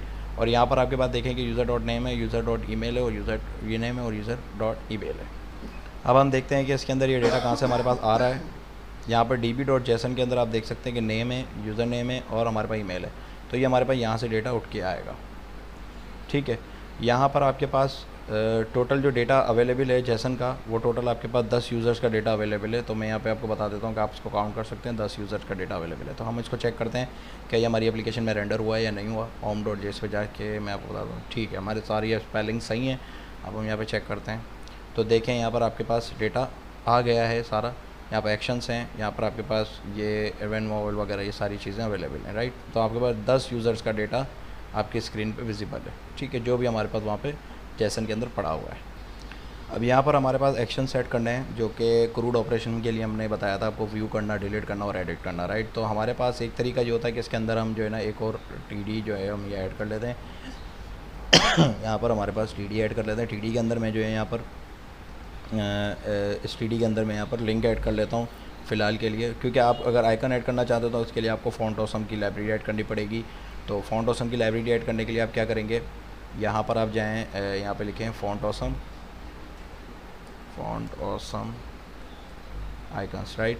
फ़ॉन्ट ऑसम पे जाएंगे, यहाँ पर आइकन्स पे जाएंगे और फ़ॉन्ट ऑसम आइकन्स के लिए आपको यहाँ पर लाइब्रेरी ऐड करनी पड़ेगी। तो यहाँ पर आपको क्या करना पड़ेगा, पहले तो आपको इसका फ़ॉन्ट ऑसम की जो है ना गेट स्टार्टेड पर आप क्लिक करें और गेट स्टार्टेड पे जाने के बाद इसका CDN आ रहा है, CDN को आपने कॉपी कर लेना है। बट यहाँ पर हमारे पास CDN नहीं दे रहा है, यहाँ पर देखें इस तरह से CDN आ रहा है इसका, और इसको मैं यहाँ पे कॉपी कर लेता हूँ हेड टैग HTML में। तो इसको मैंने कॉपी किया और मैं चला जाता हूँ हमारे पास index.html की फ़ाइल में, जो कि पब्लिक फ़ोल्डर के अंदर पड़ी हुई है। यहाँ पे जाता हूँ, index.html की फ़ाइल के अंदर जाने के बाद आपने क्या करना है, यहाँ पर आपको ऐड करनी है ये फ़ाइल, राइट। तो आप हेड टैग के अंदर जाके जो है वो इस एप्लीकेशन के अंदर जाके जो है ना आप ऐड करा दें इस फाइल को, राइट। अब हमने क्या करना है, फॉर एग्जांपल कि हमें डिलीट करना है, एडिट करना है, व्यू करना है, तो हम यहाँ पर होम स्क्रीन पे जाते हैं और यहाँ पर हमने सबसे पहले आइकन ऐड करना है। अच्छा, सबसे पहली चीज़ ये कि जैसे ही यूज़र इस पर क्लिक करेगा तो वो उस पर्टिकुलर पाथ पे मूव हो जाएगा। तो मैं यहाँ पे ऐड करता हूँ लिंक, ठीक है। तो मुझे 3 लिंक चाहिए, व्यू का, एडिट का और डिलीट का, राइट। तो मैं यहाँ पर Ctrl Shift डाउन एरो की दबाइए जिससे मैं नीचे मूव हुआ हूँ। अच्छा, यहाँ पर मैं क्लास ऐड कर देता हूँ, क्लास नेम के अंदर मैं यहाँ पर ऐड कर देता हूँ BTN के अंदर मैं दे देता हूँ BTN प्राइमरी के अंदर मैं कर देता हूँ व्यू। तो ये व्यू है। व्यू करने के लिए हमारे पास क्या होगा कि एक हमारे पास ऑप्शन होता है, तो हम यहाँ पर फ़ॉन्ट ऑसम पे जाके सर्च कर लेते हैं आइकन कौन सा इसके लिए सूटेबल रहेगा हमारे पास। आइकन्स पे क्लिक करेंगे आप, आइकन्स पे जाने के बाद आपने यहाँ पे सर्च कर लेना है व्यू, ठीक है। मैंने व्यू सर्च किया, तो व्यू करने के लिए यहाँ पर आई बनी हुई आ रही है, तो मैं इसको क्लिक कर लेता हूँ और आई क्लिक करने के बाद यहाँ पर मैं इसको कॉल कर लेता हूँ। इसका F1 यहाँ पर दिया हुआ होगा, राइट। अब मैं इसको कॉपी कर लेता हूँ, कॉपी कर लिया और मैं यहाँ पर इसको पेस्ट कर देता हूँ, राइट। तो ये मेरे पास यहाँ पर फ़ॉन्ट ऑसम का आइकन सेट हो गया। अब यहाँ पर कह रहा है लिंक इज़ नॉट डिफाइंड, वो मैं बताता हूँ क्यों कह रहा है, क्योंकि यहाँ पर मैंने इसके ऊपर लिंक इसका डिफ़ाइन नहीं किया। तो मैं यहाँ पर क्या करता हूँ, इंटर करके इम्पोर्ट करने के बाद यहाँ पर मैं ऐड करा देता हूँ लिंक, इसको मैं कर देता हूँ from React router DOM, right. यहाँ पर हमारे पास लिंक ऐड हो गए, ठीक है। पहला हमारे पास लिंक आ चुका है। अब हम जाके एप्लीकेशन में चेक करते हैं कि हमारे पास क्या व्यू हो रहा है या नहीं हो रहा, राइट। तो यहाँ पे अभी तक तो व्यू नज़र नहीं आ रहा हमारे पास, ठीक है। और यहाँ पर आई वगैरह हमने ऐड कर दी है। अच्छा, इसी तरह से मैं इसको कॉपी कर लेता हूँ,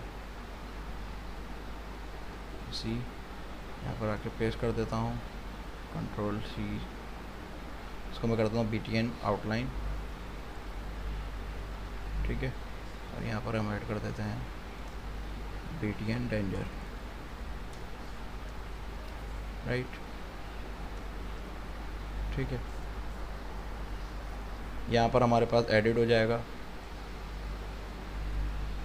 यहाँ पर हम आ जाते हैं, डिलीट कर देते हैं, ठीक है।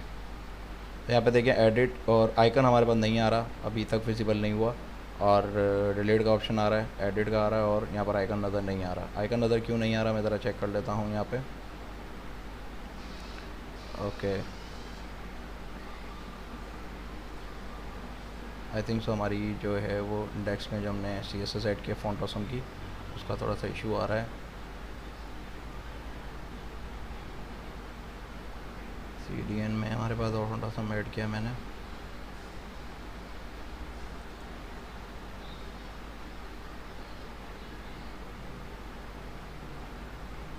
हमने फ़ॉन्ट ऑसम तो ऐड कर दिए CDN, okay. CDN font awesome,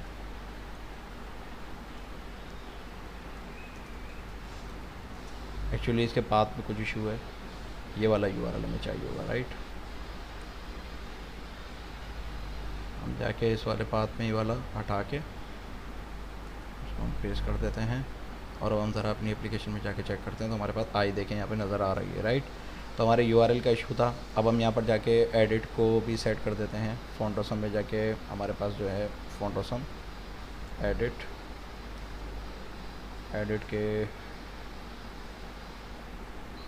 font awesome चले जाते हैं और यहाँ पर हम चेक कर देते हैं फ़ॉन्ट ऑसम में जाके एडिट एडिट के लिए हमारे पास यहाँ पे पेंसिल बनी हुई आ रही है और हम यहाँ पे सिंपल पेंसिल उठा लेते हैं, इसको हम कॉपी कर लेते हैं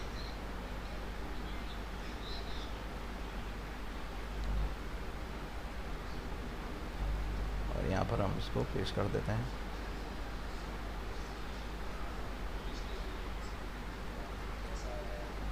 ठीक है, यहाँ पर हमारे पास एडिट का बटन आ गया। अब हमें डिलीट का बटन चाहिए, तो डिलीट हमारे पास वैसे ऑब्वियसली सही लग रहा है, तो हम डिलीट के अंदर कोई आइकन सेट नहीं करते। तो हम ज़रा चेक कर लेते हैं कि एडिट पे हमारे पास इशू आ रहा है, तो एडिट का आइकन हमारे पास विजिबल नहीं हो रहा, राइट। तो हम यहाँ पर भी एडिट कर देते हैं, एडिट को हम यहाँ पर प्राइमरी कर देते हैं, राइट, ताकि वो हमारे पास विजिबल है। तो अभी हम इसका आइकन ऐड नहीं कराते, राइट। इसमें कुछ इशूज़ होंगे जिसकी वजह से ये प्रॉब्लम कर रहा होगा। और ये BTN प्राइमरी के लिए हमने डबल आई कर दिया है, तो हम यहाँ पर सिंगल आई कर देते हैं और उसको भी हम सिंगल आई कर देते हैं, राइट। तो अब यहाँ पर आप चेक कर सकते हैं कि एडिट में इस तरह से शो हो रहा है, राइट। अब यहाँ पर हमारे पास कुछ स्पेसेस चाहिए जो कि हमारे पास बहुत ज़रूरी हैं, और उस स्पेसेस के लिए मैं यहाँ पे क्या करूँगा, यहाँ पर मैं ऐड करा देता हूँ क्लास नेम P2 और यहाँ पर भी ऐड कर देते हैं P2 और यहाँ पर भी हम ऐड करा देते हैं P2, राइट। तो जब हमने दोनों चीज़ें ऐड करा दी तो यहाँ पे देखें ये P2 इस तरह से ऐड हो रही है, बट मुझे यहाँ पर M2 करना पड़ेगा और यहाँ पर PM करना पड़ेगा। तो मैं चेक कर लेता हूँ कि क्या ये हमारे पास स्पेसेस आ रही हैं, राइट। अब देखें यहाँ पर आपके सामने स्पेसेस क्रिएट हो गई हैं डिलीट, एडिट और डिलीट पे, राइट। अब हम चलते हैं अपने नेविगेशन बार पे, क्योंकि मुझे इसके अंदर ऐड यूज़र का एक बटन ऐड करना है। तो मैं यहाँ पे चले जाता हूँ और नेवलिंग के अंदर यहाँ पर मैं UL के बाहर जो है ना, डिव के बाहर एक बटन ऐड करता हूँ। बटन के अंदर क्लास ऐड करता हूँ, क्लास का नाम रखता हूँ मैं BTN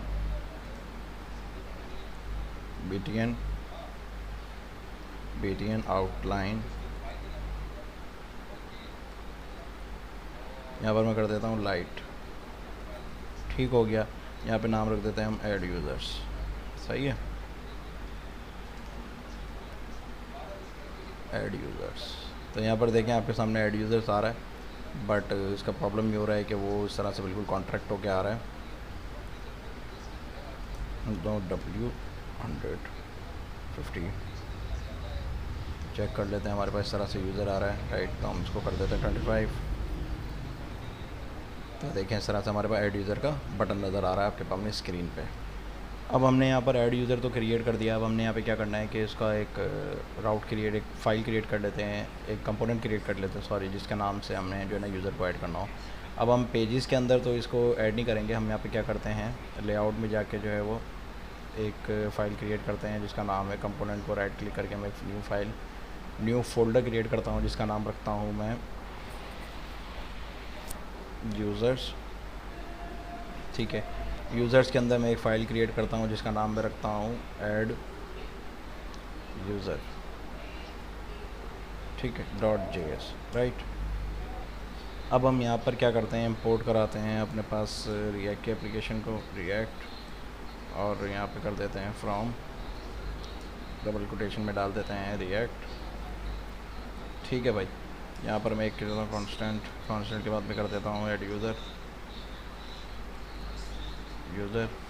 तो ब्रैकेट दिया, अभी ब्रैकेट सिलेक्शन दिस वन, इसमें कर देता हूँ रिटर्न के अंदर मैं यहाँ पर ऐड करा देता हूँ। और फिलहाल के लिए हम यहाँ पर हेडिंग डिव दे देते हैं, एक डिव के अंदर हम दे देते हैं H1 के मैं देता हूँ ऐड यूज़र, ठीक है। यहाँ पर हम कर देते हैं एक्सपोर्ट डिफ़ॉल्ट, यहाँ पर नाम रख देते हैं ऐड यूज़र, ठीक हो गया भाई। यहाँ पर हमारे पास जो है वो ऐड यूज़र एक क्रिएट हो चुका है। अब हमने क्या करना है कि इसका नेव बार के अंदर ऐड कराना है। तो नेव बार में ऐड यूज़र है अवेलेबल, हमने ओम पे जाना है, और सॉरी हमें जाना है राउटर, इसका राउटिंग ऐड करना ज़रूरी है। अगर राउट ऐड नहीं करेंगे तो हमारे पास यूज़र किस तरह से ऐड होगा, राइट। तो FDR.js के अंदर जाके हमने क्या करना है, इसको कंपोनेंट को इस तरह से कॉपी कर लें, सॉरी इसको यहाँ पर कंपोनेंट कॉपी कर लें, यहाँ पर इसका पाथ दे देते हैं। पाथ में कर देता हूँ ऐड यूज़र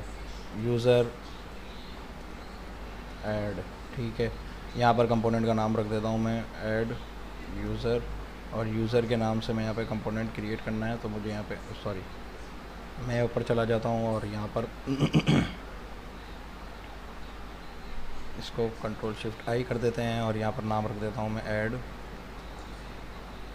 यूज़र। और यहाँ पर मैं कंपोनेंट्स के अंदर हमारे पास किस फोल्डर के अंदर पड़ी हुई है, लेआउट में नहीं है और किस में, यूज़र्स में। यूज़र्स के अंदर किस नाम से पड़ा हुआ है, ऐड यूज़र के नाम से पड़ा हुआ है, राइट। तो मैं इस ऐड यूज़र को भी मैंने नीचे ऐड करा दिया है राउटिंग के थ्रू। सही हो गया, ठीक हो गया। तो अब हम यहाँ पर चलते हैं home.js पे और हम चेक कर लेते हैं नेव बार में हमने जो ये ऐड किया है यूज़र। ओके तो हमने यहाँ पे क्या कर लेना है, इसकी जगह पे हम कर लेते हैं लिंक, और लिंक यहाँ पर हम ऐड करा देते हैं। ठीक हो गया। यहाँ पर मैं करा देता हूँ टू पे जाने के बाद यहाँ पर मैं करा देता हूँ स्लैश। अच्छा, हमने स्लैश लगाना भूल गए थे ऐप.js के अंदर, तो हम ये ज़रा याद रखिएगा। ये वाला जो पाथ है हमने इसको पाथ को सेट करना है, ठीक है। कंट्रोल सी कर लेते हैं और हम नेव बार में जाके इसको पेस्ट कर देते हैं, कंट्रोल एस करेंगे तो यहाँ पर ये हमारे पास लिंक ऑलरेडी ऐड है यहाँ पे, और जिसकी वजह से यहाँ पर ऐड यूज़र आ रहा है। एप्लीकेशन में जाके चेक करते हैं यहाँ पर कि हमारे पास यूज़र ऐड हो रहा है, तो हमने क्लिक किया तो ये हमारे पास यूज़र के ऐड में कंपोनेंट में ये मूव हो चुका है। अब यहाँ पर हमारे पास ऐड यूज़र का कंपोनेंट जैसे मैंने आपको दिखाया। अब हमारे पास प्रॉब्लम ये है कि थोड़ा सा वीडियो का लेंथ बढ़ गया है, तो हम इसमें जो हमारा ऐड यूज़र का जो हमने कंपोनेंट क्रिएट किया था, अब हम ज़रा उसकी तरफ चले जाते हैं। सॉरी, यहाँ पर हमारे पास कंपोनेंट कहाँ क्रिएट हुआ हुआ है, ये हमारे पास क्रिएट हुआ हुआ है ऐड यूज़र के नाम से। ठीक हो गया। अब यहाँ पर हमने ऐड यूज़र की हेडिंग दी थी, हम इसको हटा देते हैं क्योंकि हमारे पास मल्टीपल एलिमेंट आने वाले हैं, तो हम यहाँ पर जो है वो इसको हटा के इस पर हम क्या कर देते हैं, पेस्ट कर देते हैं, ठीक है। तो ज़रा हमने यहाँ पे पेस्ट किया तो यहाँ पर हमारे पास बहुत सारी चीज़ों का एरर आ रहा है, क्योंकि मैंने यहाँ पर बहुत सारी चीज़ें ऐड की हैं और मैंने इसको क्रिएट किया। मैं आपको दिखा देता हूँ स्टार्ट से। यहाँ पर मैंने क्या किया है, फॉर्म के अंदर एक ऑन सबमिट का इवेंट चलाया है, और इस इवेंट का मतलब ये होता है कि मैंने जैसे यूज़र इस पर क्लिक करेगा, किस पे क्लिक करेगा यूज़र, यहाँ पर आपके पास जो बटन आ रहा होगा, यहाँ पर ये बटन आ रहा है, बटन पे जैसे यूज़र क्लिक करेगा तो वहाँ पर वो क्या करेगा कि ऑन चेंज का इवेंट कॉल होगा, ऑन हैंडल का, ठीक है। अब फॉर एग्ज़ाम्पल है कि यहाँ पर अगर मैं देखा जाए तो यहाँ पर मैंने जो इनपुट चेंज है, इनपुट चेंज का मैंने भी इवेंट में गेट करवाया हुआ है, ठीक है। और यहाँ पर जो है मैंने यहाँ पर ऑन इनपुट चेंज का भी इस तरह से इनपुट चेंज क्या करता है कि जैसे आप इसके अंदर टेक्स्ट ऐड करेंगे, inter your phone number add करेंगे, या आप इंटर योर ईमेल एड्रेस करेंगे, या आप इंटर योर यूज़र नेम करेंगे, या आप इंटर योर नेम करेंगे, या पे वो सारी चीज़ों को वो क्या करेगा, ऑन चेंज इवेंट पे ट्रिगर करेगा। दो चीज़ें यहाँ पे बहुत इंपॉर्टेंट है समझने की। जब आप एक टेक्स्ट फील्ड के अंदर देखें तो यहाँ पर आपके पास नेम आ रहा है, राइट। नेम क्या है आपके पास, जो कि इनपुट की वैल्यू है, और ऑन चेंज इवेंट क्या है आपके पास, जो भी आप ऑन चेंज मतलब जो भी आप उसके अंदर ट्रिगर करेंगे, जो भी आप चीज़ें लिखेंगे टेक्स्ट फील्ड के अंदर, तो वो यहाँ पर चेंज होंगी। यहाँ पर मेरे पास बहुत सारी चीज़ों का एरर आ रहा है क्योंकि ये मैंने लिखा हुआ है बट मैंने इसको डिफ़ाइन नहीं किया। तो मैं अब इसको डिफ़ाइन करके आपको दिखाता हूँ ऊपर कि इसको हम डिफ़ाइन कैसे करेंगे और कहाँ करेंगे। अब हमने यहाँ पर जो भी चीज़ें ऐड की हुई हैं तो वो मैं आपको बता दूँ कि इसको आपने क्या करना है। यहाँ पर जैसे नेम है, दूसरा आपके पास क्या है, यहाँ पर आपके पास यूज़र नेम है, तीसरा आपके पास ईमेल है, चौथा आपके पास फ़ोन है, एंड पाँचवा आपके पास वेबसाइट है, राइट। हमने यहाँ पे क्या करना है कि इसके अंदर आने के बाद आपने यहाँ पर यूज़ स्टेट क्रिएट करनी है। तो ठीक है, मैं यहाँ पे कॉमा दे के यहाँ पे कॉमा दे देता हूँ, यहाँ पे लिखता हूँ यूज़ स्टेट, ठीक है। यूज़ स्टेट मैंने यहाँ डिफ़ाइन कर दिया। मैं यहाँ पे ऐड करवाता हूँ constant user comma users set user equal to क्या, यूज़ स्टेट, ठीक हो गया। यहाँ पर आपके पास जो है वो तरह से कर्ली ब्रैकेट आ जाएंगे, और कर्ली ब्रैकेट के अंदर मैं यहाँ पर ऐड करा देता हूँ नेम, ब्रैकेट एम्प्टी कर देते हैं। इसको हम यहाँ पे यूज़र नेम हमने यहाँ पे कर दिया।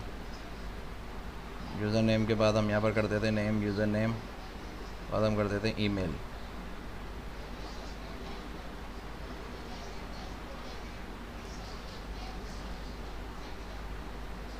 ईमेल के बाद हम कर देते हैं फ़ोन,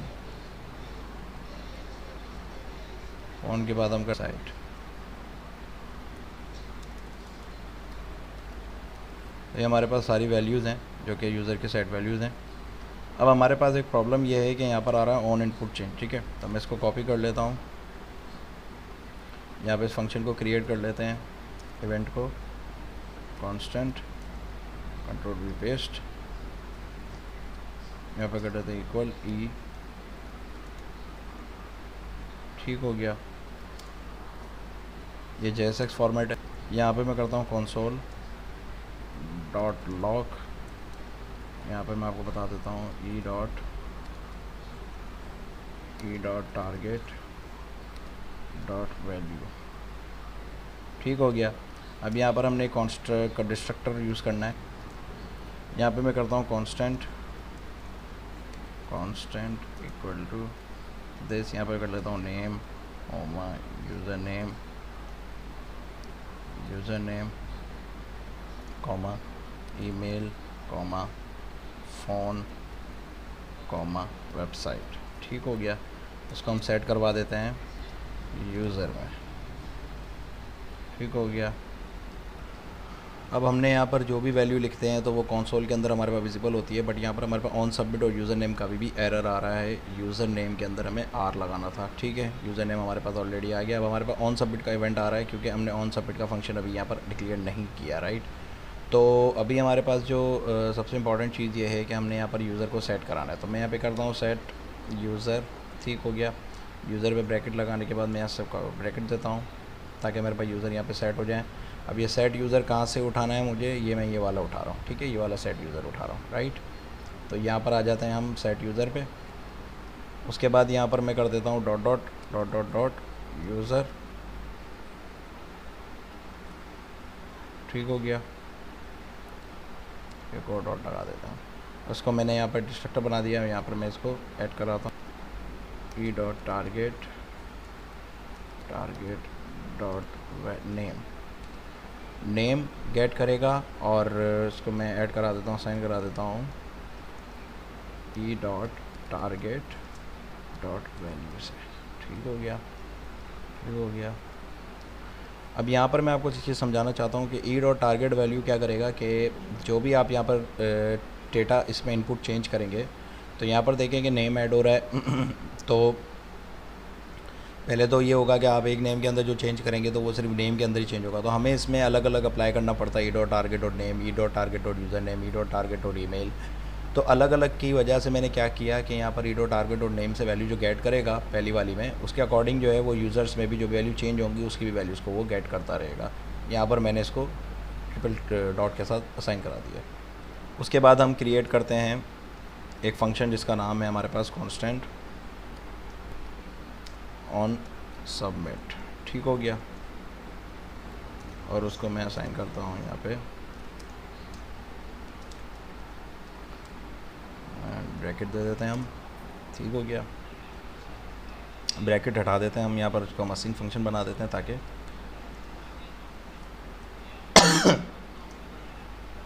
ई और यहाँ पर ई डॉट प्रिवेंट डिफ़ॉल्ट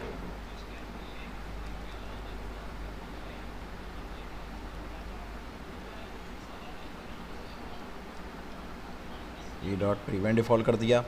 उसके बाद हम यहाँ पर जो है वो इवेंट ऐड करा दिया प्रिवेंट डिफ़ॉल्ट का। अब हमने यहाँ पर क्या करना है कि हमारे पास सिंपल ये फंक्शन रन हो चुका है और अब हमने क्या करना है कि यहाँ पर हमने एक्सियोस की APIs को हिट कराना है, राइट। तो हम क्या करेंगे, सबसे पहले यहाँ पे मैं लिखूँगा अवेट एक्सियोस डॉट डेटा को हमने पोस्ट कराना है। मैं लिखूँगा पोस्ट और उसके बाद मैं ब्रैकेट दूंगा। ब्रैकेट के बाद मैं अपनी API का नाम दूंगा, मतलब API का URL दूंगा जिस पे मुझे डेटा को सेट करवाना है। API का मैंने URL दे दिया, सॉरी ये मेरा API का URL है। यूज़र्स पे 303 है बट यहाँ पर मैं 301 कर देता हूँ ताकि हमारे पास जो API इसका URL है, यहाँ पर जो ये वाला URL है हमें इसको कॉपी करना है। ठीक है, जो कि आपका पोर्ट वगैरह पर साइन हुई है URL, राइट। तो मैं इस एप्लीकेशन पे जाता हूँ। अभी यहाँ पे यूज़र इज़ नॉट ट्रेबल मतलब इसका कोई एरर आ रहा है ऑन सबमिट पे। यहाँ पर हमारे पास कांस्टेंट पे ज़रा इसको देखते हैं क्या इशू है। और यहाँ पर अवेट डॉट एक्सियोस आ गया। अब मुझे यहाँ पर इसको कॉमा देकर बताना है कि कौन सा है यूज़र है। ठीक है, इसको मैंने यहाँ पर कर दिया बस। अब हम चेक करते हैं कि हमारे पास अभी भी एरर आ रहा है। अभी भी बिल्कुल एरर आ रहा है। किस चीज़ का एरर आ रहा है,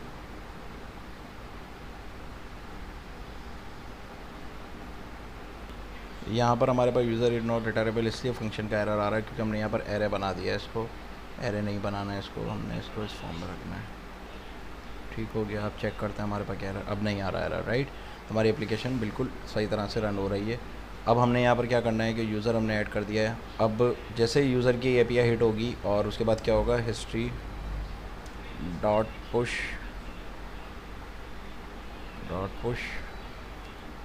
ब्रैकेट ऐड करना है।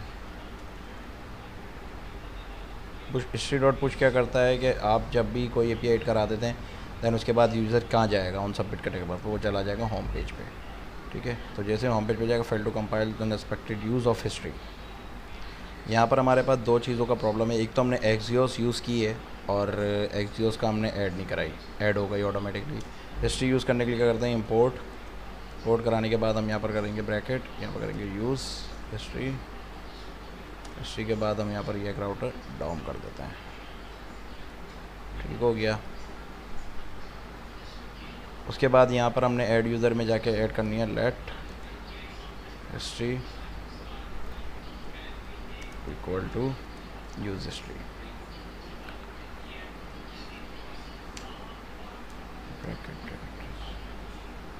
देखिए एरर हमारे चलेगा और हमारी एप्लीकेशन यहाँ पर सही तरह विजिबल हो रही है। अब हम यहाँ पर यूज़र को ऐड करा सकते हैं, इंटर नेम, ईमेल, जो भी आपको ऐड कराना है आप ऐड करा सकते हैं। तो मैं यहाँ पे जाके क्लिक करता हूँ जुनैद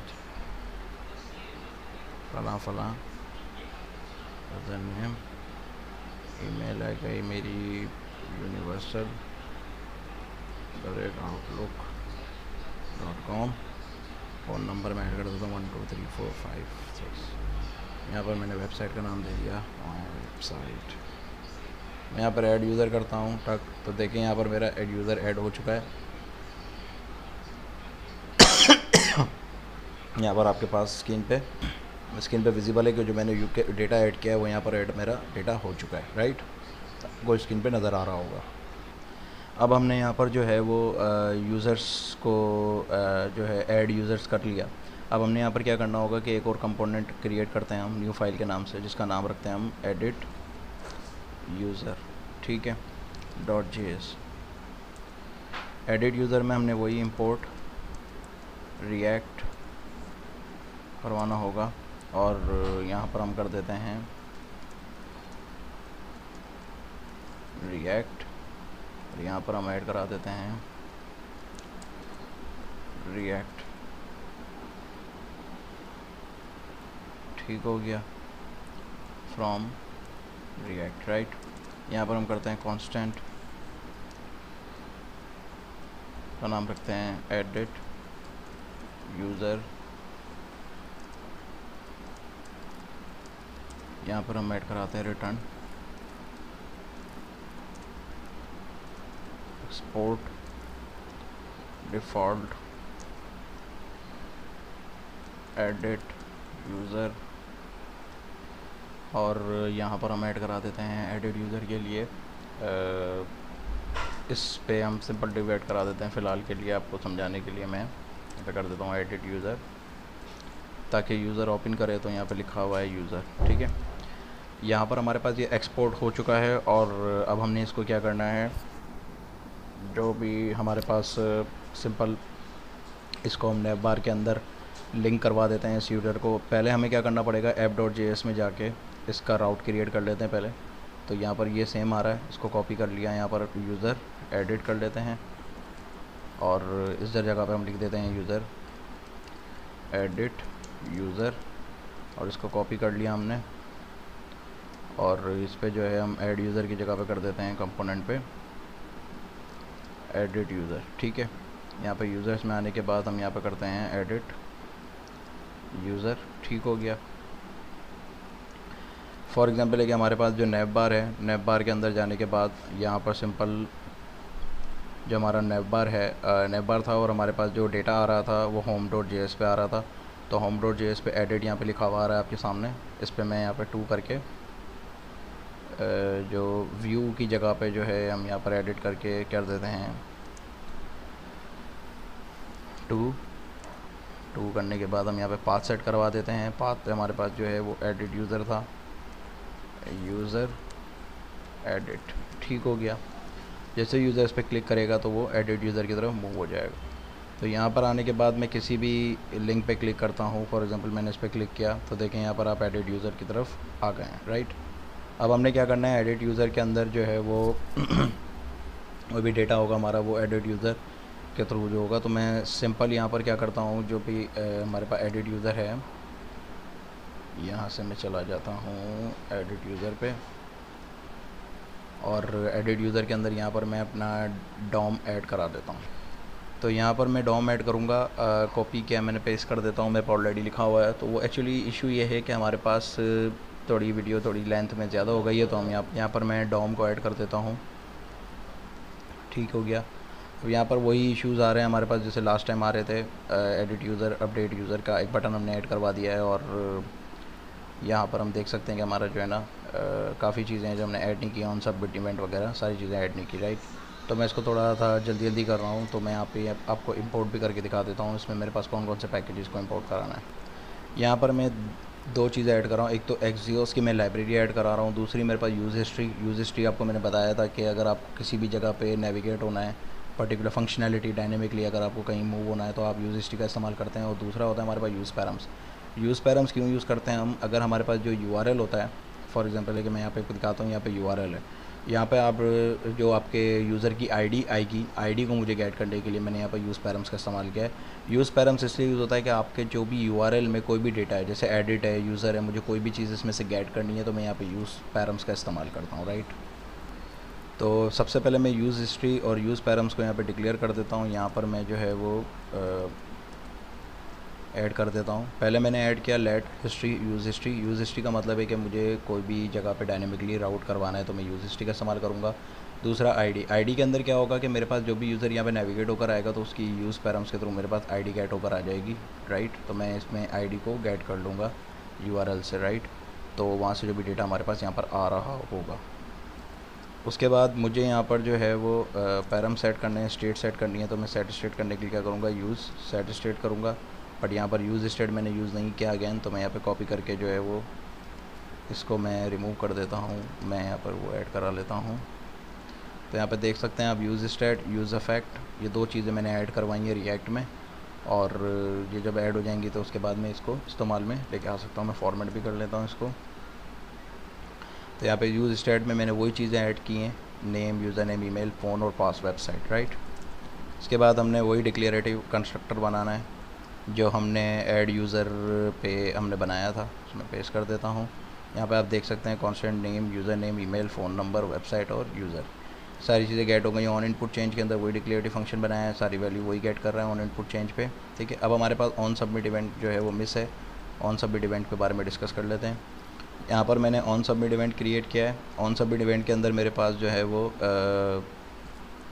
यहाँ पर मैंने ई प्रिवेंट अवेट, वही जहाँ पर हमारे पास पुट का मतलब ये होता है कि वो आप पर्टिकुलरली आईडी पुट करना चाहते हैं। ये वो आईडी है जो कि मैंने ऊपर असाइन की है, यहाँ पर पैरम से गेट की है आईडी, राइट। यूज़ पैरम से मैंने जो गेट की है उसको हम आईडी कह रहे हैं। और यहाँ पर हमारे पास यूज़र ऐड हुआ है, और यहाँ पर हिस्ट्री डॉट पुश के अंदर क्या हुआ है कि मैं इसको होम पेज पे रिडायरेक्ट करवा दूँगा। आपने इसमें देखा कि मैंने इसमें एक चीज़ ऐड की है लाइब्रेरी में, जिसका नाम है हमारे पास यूज़ इफ़ेक्ट, राइट। तो यूज़ इफ़ेक्ट मैंने इसलिए यूज़ किया है, मुझे जो मैंने डेटा लोड किया है तो मेरे को इस पेज में मुझे इस कंपोनेंट के अंदर चाहिए वो डेटा। तो मैं क्या करूँगा कि यहाँ पर मैं यूज़ इफ़ेक्ट्स का इस्तेमाल कर लूँगा। तो मैं यहाँ पे पेस्ट कर देता हूँ। यूज़ इफ़ेक्ट्स में मैंने जो लोड यूज़र है, लोड यूज़र का भी एक फ़ंक्शन में क्रिएट करता हूँ अभी, वो मैं आपको बताता हूँ कि मैं यहाँ पर लोड यूज़र क्यों कर रहा हूँ। लोड यूज़र मैंने यहाँ पर इसलिए किया है कि यहाँ पर मैं लोड यूज़र को ऐड करा देता हूँ। मेरे पास लोड यूज़र यहाँ बनाया हुआ है, मैंने यहाँ से डेटा को गेट किया है यूज़र्स का, उस यूज़र्स का जिसकी आईडी क्या हो, राइट। यहाँ पर आप देख सकते हैं कि मैं यहाँ पर आईडी पास करूँगा। जैसे फॉर एग्जाम्पल 1 पास करता हूँ तो मुझे 1 का डेटा मिल गया। यहाँ पे 2 पास करता हूँ तो 2 का डेटा हमारे पास आ गया। यहाँ पर मैं 3 पास करता हूँ तो 3 का डेटा मेरे पास आ जाएगा, राइट। तो यहाँ पर आप देख सकते हैं कि इस API को मैंने वहाँ पे कॉल किया है, ये पर्टिकुलर आईडी चेंज हो रही है, इसका अकॉर्डिंग हमारे पास डेटा आ रहा है। तो मैंने इस API के अंदर यूज़र्स के अंदर आईडी पास करा दी, जो भी यूज़र की आईडी होगी उसके अकॉर्डिंग हमारे पास डेटा शो हो जाएगा।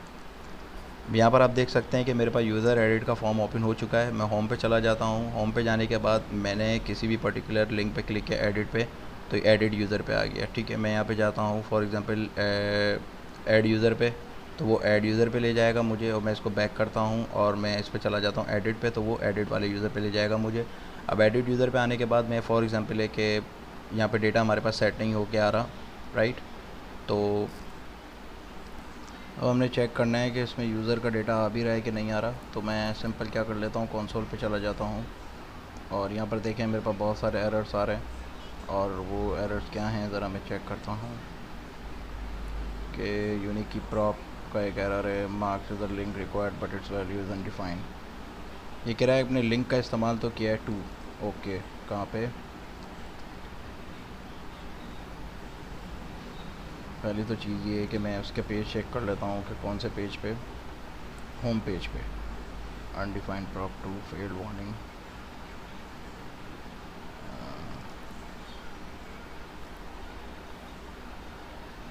यहाँ पर आ रहा है 30 यूज़र इज़ अनडिफाइंड, मतलब यहाँ पर ये है कि इसको वैल्यू ही नहीं मिल रही यूज़र्स की, राइट। तो वो हमें चेक करना पड़ेगा कि वो यूज़र्स की वैल्यूज़ को क्यों नहीं मिल रही। क्लिक करते हैं, हम यहाँ पे क्या करते हैं, कंसोल करवा लेते हैं कि हमारे पास यूज़र्स की वैल्यू क्यों नहीं मिल रही भाई। कंसोल डॉट लॉग, यहाँ पर हम करा लेते हैं आईडी। तो यहाँ पर मैं ज़रा चेक करता हूँ कंसोल पे अनडिफाइंड आ रही है यूज़र की वैल्यू। तो यहाँ पर एडिट का ऑप्शन आ रहा है, तो आई थिंक सो इस वजह से कोई इशू आ रहा होगा। तो यहाँ पर हमारे पास प्रॉब्लम ये हो रही है कि हमने जो पाथ असाइन किया है उस पाथ का कुछ इशू है। तो हम ज़रा चेक कर लेते हैं app.js में जाके। ओके, यहाँ पर हमने इसको पाथ देना है, आईडी देनी है क्योंकि वहाँ पर हमारे पास आईडी आ रही है और एडिट यूज़र पे जैसे क्लिक होगा तो ये आईडी पास होगी। तो आईडी पास कैसे करवाएंगे हम, हमारे पास ये तो नेव बार के अंदर काम नहीं किया हमने, home.js पे काम किया। तो home.js पे आते हैं और यहाँ पर हमारे पास जो लिंक है इसके अंदर हम पास कराते हैं आईडी को। तो आईडी पास कराने का तरीका ये होता है कि आप यहाँ पे क्या करेंगे, सिंपल यूज़र इस पर सिंपल आप क्या करेंगे, इसको आपने ब्रैकेट दिया, ब्रैकेट के अंदर आप आने के बाद ये वाला स्लैशन यूज़ करेंगे जो कि आपके पास कीपैड के अंदर अवेलेबल होगा। यहाँ पर मैं लिख देता हूँ यूज़र एडिट, और एडिट के बाद यहाँ पर मैं आईडी पास कराता हूँ ब्रैकेट दे के। इसके अंदर मैं असाइन करूँगा आईडी, मैं करूँगा यूज़र डॉट आईडी। तो यहाँ पर यूज़र की आईडी जब क्लिक करेगा यूज़र तो वो यूज़र की आईडी पे चला जाएगा, राइट। तो ये चीज़ लिखना मैं भूल गया था जिसकी वजह से ये प्रॉब्लम हो रहा था हमारे पास, और जिसकी वजह से हमारे पास डेटा रेंडर नहीं हो रहा था। अब यहाँ पर देखते हैं कि हमारे पास क्या डेटा आता है या नहीं आता। तो हम यहाँ पर होम पे चले जाते हैं सबसे पहले, और होम पे जाने के बाद मुझे फॉर एग्जांपल एक पहला यूज़र है जो इसको एडिट करना है। ये थोड़ा सा अंडरस्टैंडेबल नहीं है यूज़र, तो मैं यहाँ पे H D S universal outlook पे क्लिक करता हूँ। एडिट पे क्लिक किया तो देखें 11 आईडी आ गई हमारे पास और आपके सामने डेटा भी यहाँ पर अवेलेबल है, राइट। अब मुझे फॉर एग्जांपल एक इस डेटा को यहाँ पे देखें 11 डेटा आ रहा है। यहाँ पर मैं क्या करता हूँ, इस यूज़र को एडिट करता हूँ। जैसे मैंने यहाँ पे इसका पासवर्ड था 1 2 3, यहाँ पर मैं इसको कर देता हूँ यूनिवर्सल, और यहाँ पर HDS वगैरह की जगह मैं वेबसाइट की जगह पे वेबसाइट कंप्लीट करके मैंने यहाँ पे अपडेट यूज़र किया। तो ये अपडेट हो गया यूज़र और यहाँ पर मेरे पास स्क्रीन पे विजिबल होगा। देखें यहाँ पर आपके सामने अपडेट हो चुका है, राइट। तो इस तरह से हमारे पास 2 फंक्शनैलिटीज़ कंप्लीट हो चुकी हैं। मैंने आपको बताया कि आप किस तरह से ऐड यूज़र करा सकते हैं, एडिट करा सकते हैं, ठीक है। अब हमने यहाँ पर क्रिएट करते हैं सबसे पहले डिलीट यूज़र को, ठीक है। यहाँ पर यूज़र जब इस पर क्लिक करेगा तो वो पर्टिकुलर यूज़र डिलीट हो जाना चाहिए जो हमारी रिक्वायरमेंट है क्रूड में, राइट। एडिट आपको समझ में आ गया, ऐड यूज़र समझ में आ गया। अब डिलीट कैसे करेंगे, डिलीट करने के लिए मैं यहाँ पर एक फंक्शन बना लेता हूँ जो कि सिंपल है। इसी पे कर लेते हैं ऑन क्लिक, होम पेज का जो हमारे पास कंपोनेंट है इसी के अंदर मैं डिलीट का यूज़र बना लेता हूँ। इसमें मैं बना लेता हूँ ब्रैकेट के अंदर मैं यहाँ पर एनोनिमस फंक्शन क्रिएट कर रहा हूँ। एनोनिमस फंक्शन क्रिएट करने का रीज़न ये है कि वो पर्टिकुलर इसी यूज़र को डिलीट करेगा। तो मैं यहाँ पर कर देता हूँ डिलीट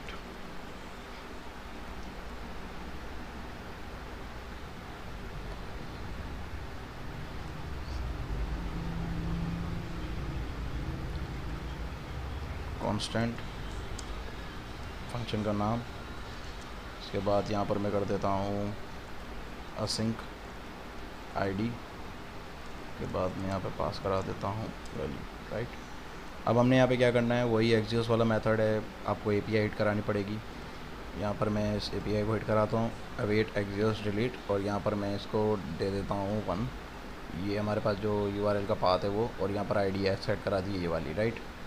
जैसे ही यूज़र डिलीट होगा, डिलीट होने के बाद मुझे ये फंक्शन कॉल कराना, मतलब वहाँ पे डेटा रेंडर हो जाए, राइट। तो मैं यहाँ पे क्या करता हूँ, लोड यूज़र, और यहाँ पर मैं ऐड करा देता हूँ फंक्शन, ठीक है। तो देखिए इस तरह से यहाँ पर हम, तो अब हम ज़रा चलते हैं, मुझे पर्टिकुलर डेटा डिलीट करना है, मैं इसको सेव करा दिया, और अब मैं यहाँ पे जाके किसी पर्टिकुलर फंक्शन पे क्लिक करता हूँ। लेट सपोज मुझे ये वाला डेटा डिलीट करना है, डिलीट किया, तो देखें आपके सामने डेटा डिलीट हो रहा है, राइट। मैंने इसको डिलीट किया, इसको डिलीट किया, delete delete delete delete delete delete और डिलीट। अगर आपको डेटा ऐड करवाना है तो आप डेटा ऐड करवा सकते हैं यहाँ से, और आपका डेटा डिलीट भी हो गया है। अब हमारे पास जो तीसरा काम था वो कि हमने यहाँ पे डेटा पे क्लिक किया तो हमारे पास व्यू आना चाहिए। अभी तो कुछ भी नहीं हो रहा क्योंकि इसमें मैंने व्यू का काम नहीं किया। हमने क्या करना है इसके अंदर, सिंपल आपने यहाँ पर एक, यहाँ पर मैं सिंपल एक क्रिएट करूँगा न्यू फाइल user.js के नाम से, जिसमें मेरे पास सारे यूज़र्स आ जाएंगे, ठीक है। हमें वही 3 चीज़ों की ज़रूरत पड़ेगी इंपोर्ट कराने के लिए, react, use state, use effect, और लिंक, यूज पैरम्स और एक्सियोस, और ये, ठीक है।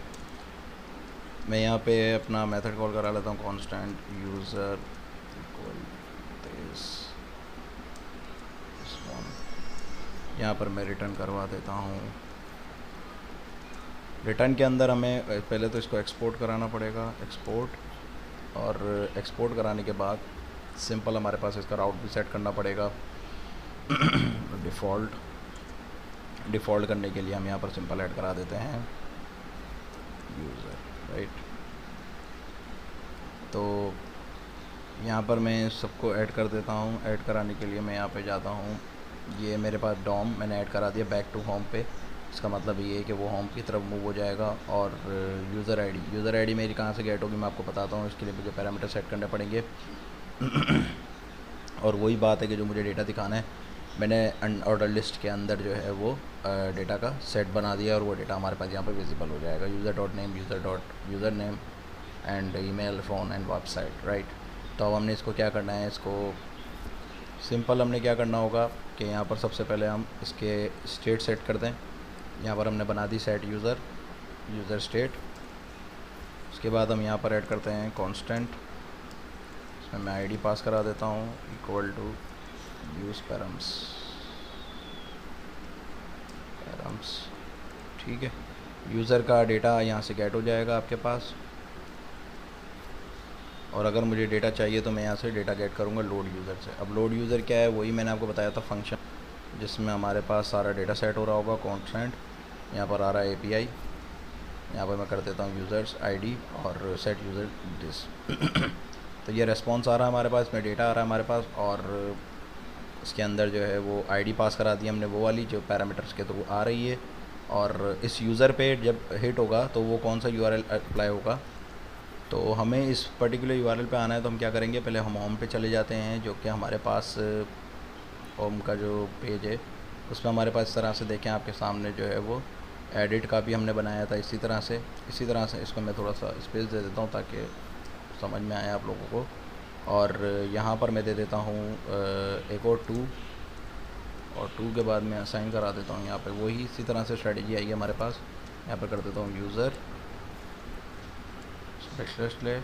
यूज़र एंड यूज़र के बाद मैं यहाँ पे दे देता हूँ आईडी पास कराएंगे हम रूट के अंदर। तो मैं आपको पहले बता देता हूँ app.js के अंदर हमने इसका पहले कंपोनेंट कॉल करना है। इसके नाम में रख देता हूँ इस तरह से यूज़र आईडी, और इस पर मैं कर देता हूँ यूज़र, ठीक है। इसको मैंने कॉपी किया, यूज़र ऐड करा दिया, और कंपोनेंट के अंदर मैं यहाँ पर एडिट यूज़र है यहाँ पर ऐड करा देता हूँ यूज़र के नाम से। और यूज़र के अंदर मेरे पास आ जाएगा यूज़र्स में यूज़र के नाम से आ जाएगा, राइट, यूज़र, ठीक है। अब यहाँ पर हमारे पास home.js है, यहाँ पर हम कर देते हैं एडिट यूज़र,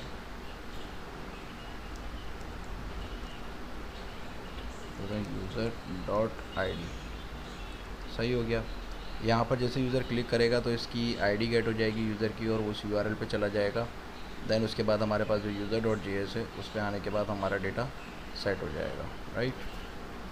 तो अब हम ज़रा चेक कर लेते हैं कि हम इस पर क्लिक करते हैं तो हमारे पास डेटा आ गया 10 का डेटा हमारे पास सामने गेट हो चुका है। अगर हमें होम पे जाना है तो बैक टू होम कर देंगे तो हम होम पे चले जाएंगे। अगर आप यूज़र पे जाएंगे तो आपके पास सामने यूज़र सारा विजिबल है और आप देख सकते हैं यहाँ पर आपको विजिबल यूज़र जो है वो ईज़िली नज़र आ रहा है। तो इस तरीके से आपके यहाँ पर जो है वो क्रूड ऑपरेशन परफॉर्म बनते हैं। हमारे अबाउट अस, कॉन्टैक्ट, होम, ये सारी चीज़ें हमारी क्लियर्ड है और यहाँ पर आप देख सकते हैं किस तरह से आप विजिबल कर सकते हैं, राइट। तो यहाँ पर आप ऐड यूज़र कर सकते हैं और ऐड यूज़र करने के लिए आपको यहाँ पर एंट्री करनी पड़ेगी डेटा की। Thank you so much for watching this video. I hope आप समझ सके होंगे सारी चीज़ों को। मुझे इसमें बहुत टाइम लगा है बनाने में और कहीं कोई आपको नज़र आता है कि मैंने यहाँ पर कोई मिस्टेक्स की हैं तो आप प्लीज़ कमेंट करके मुझे बता सकते हैं कि मेरी यहाँ पर मिस्टेक्स हैं, तो मैं उसको क्लियर करूँगा और रिजॉल्व करके आपको मैं इसका अच्छा जो है ना पोर्टफोलियो प्रोवाइड करूँगा। तो thank you so much for watching this video और आप मेरे वीडियो को सब्सक्राइब करें, लोगों से शेयर करें। अल्लाह हाफ़िज़।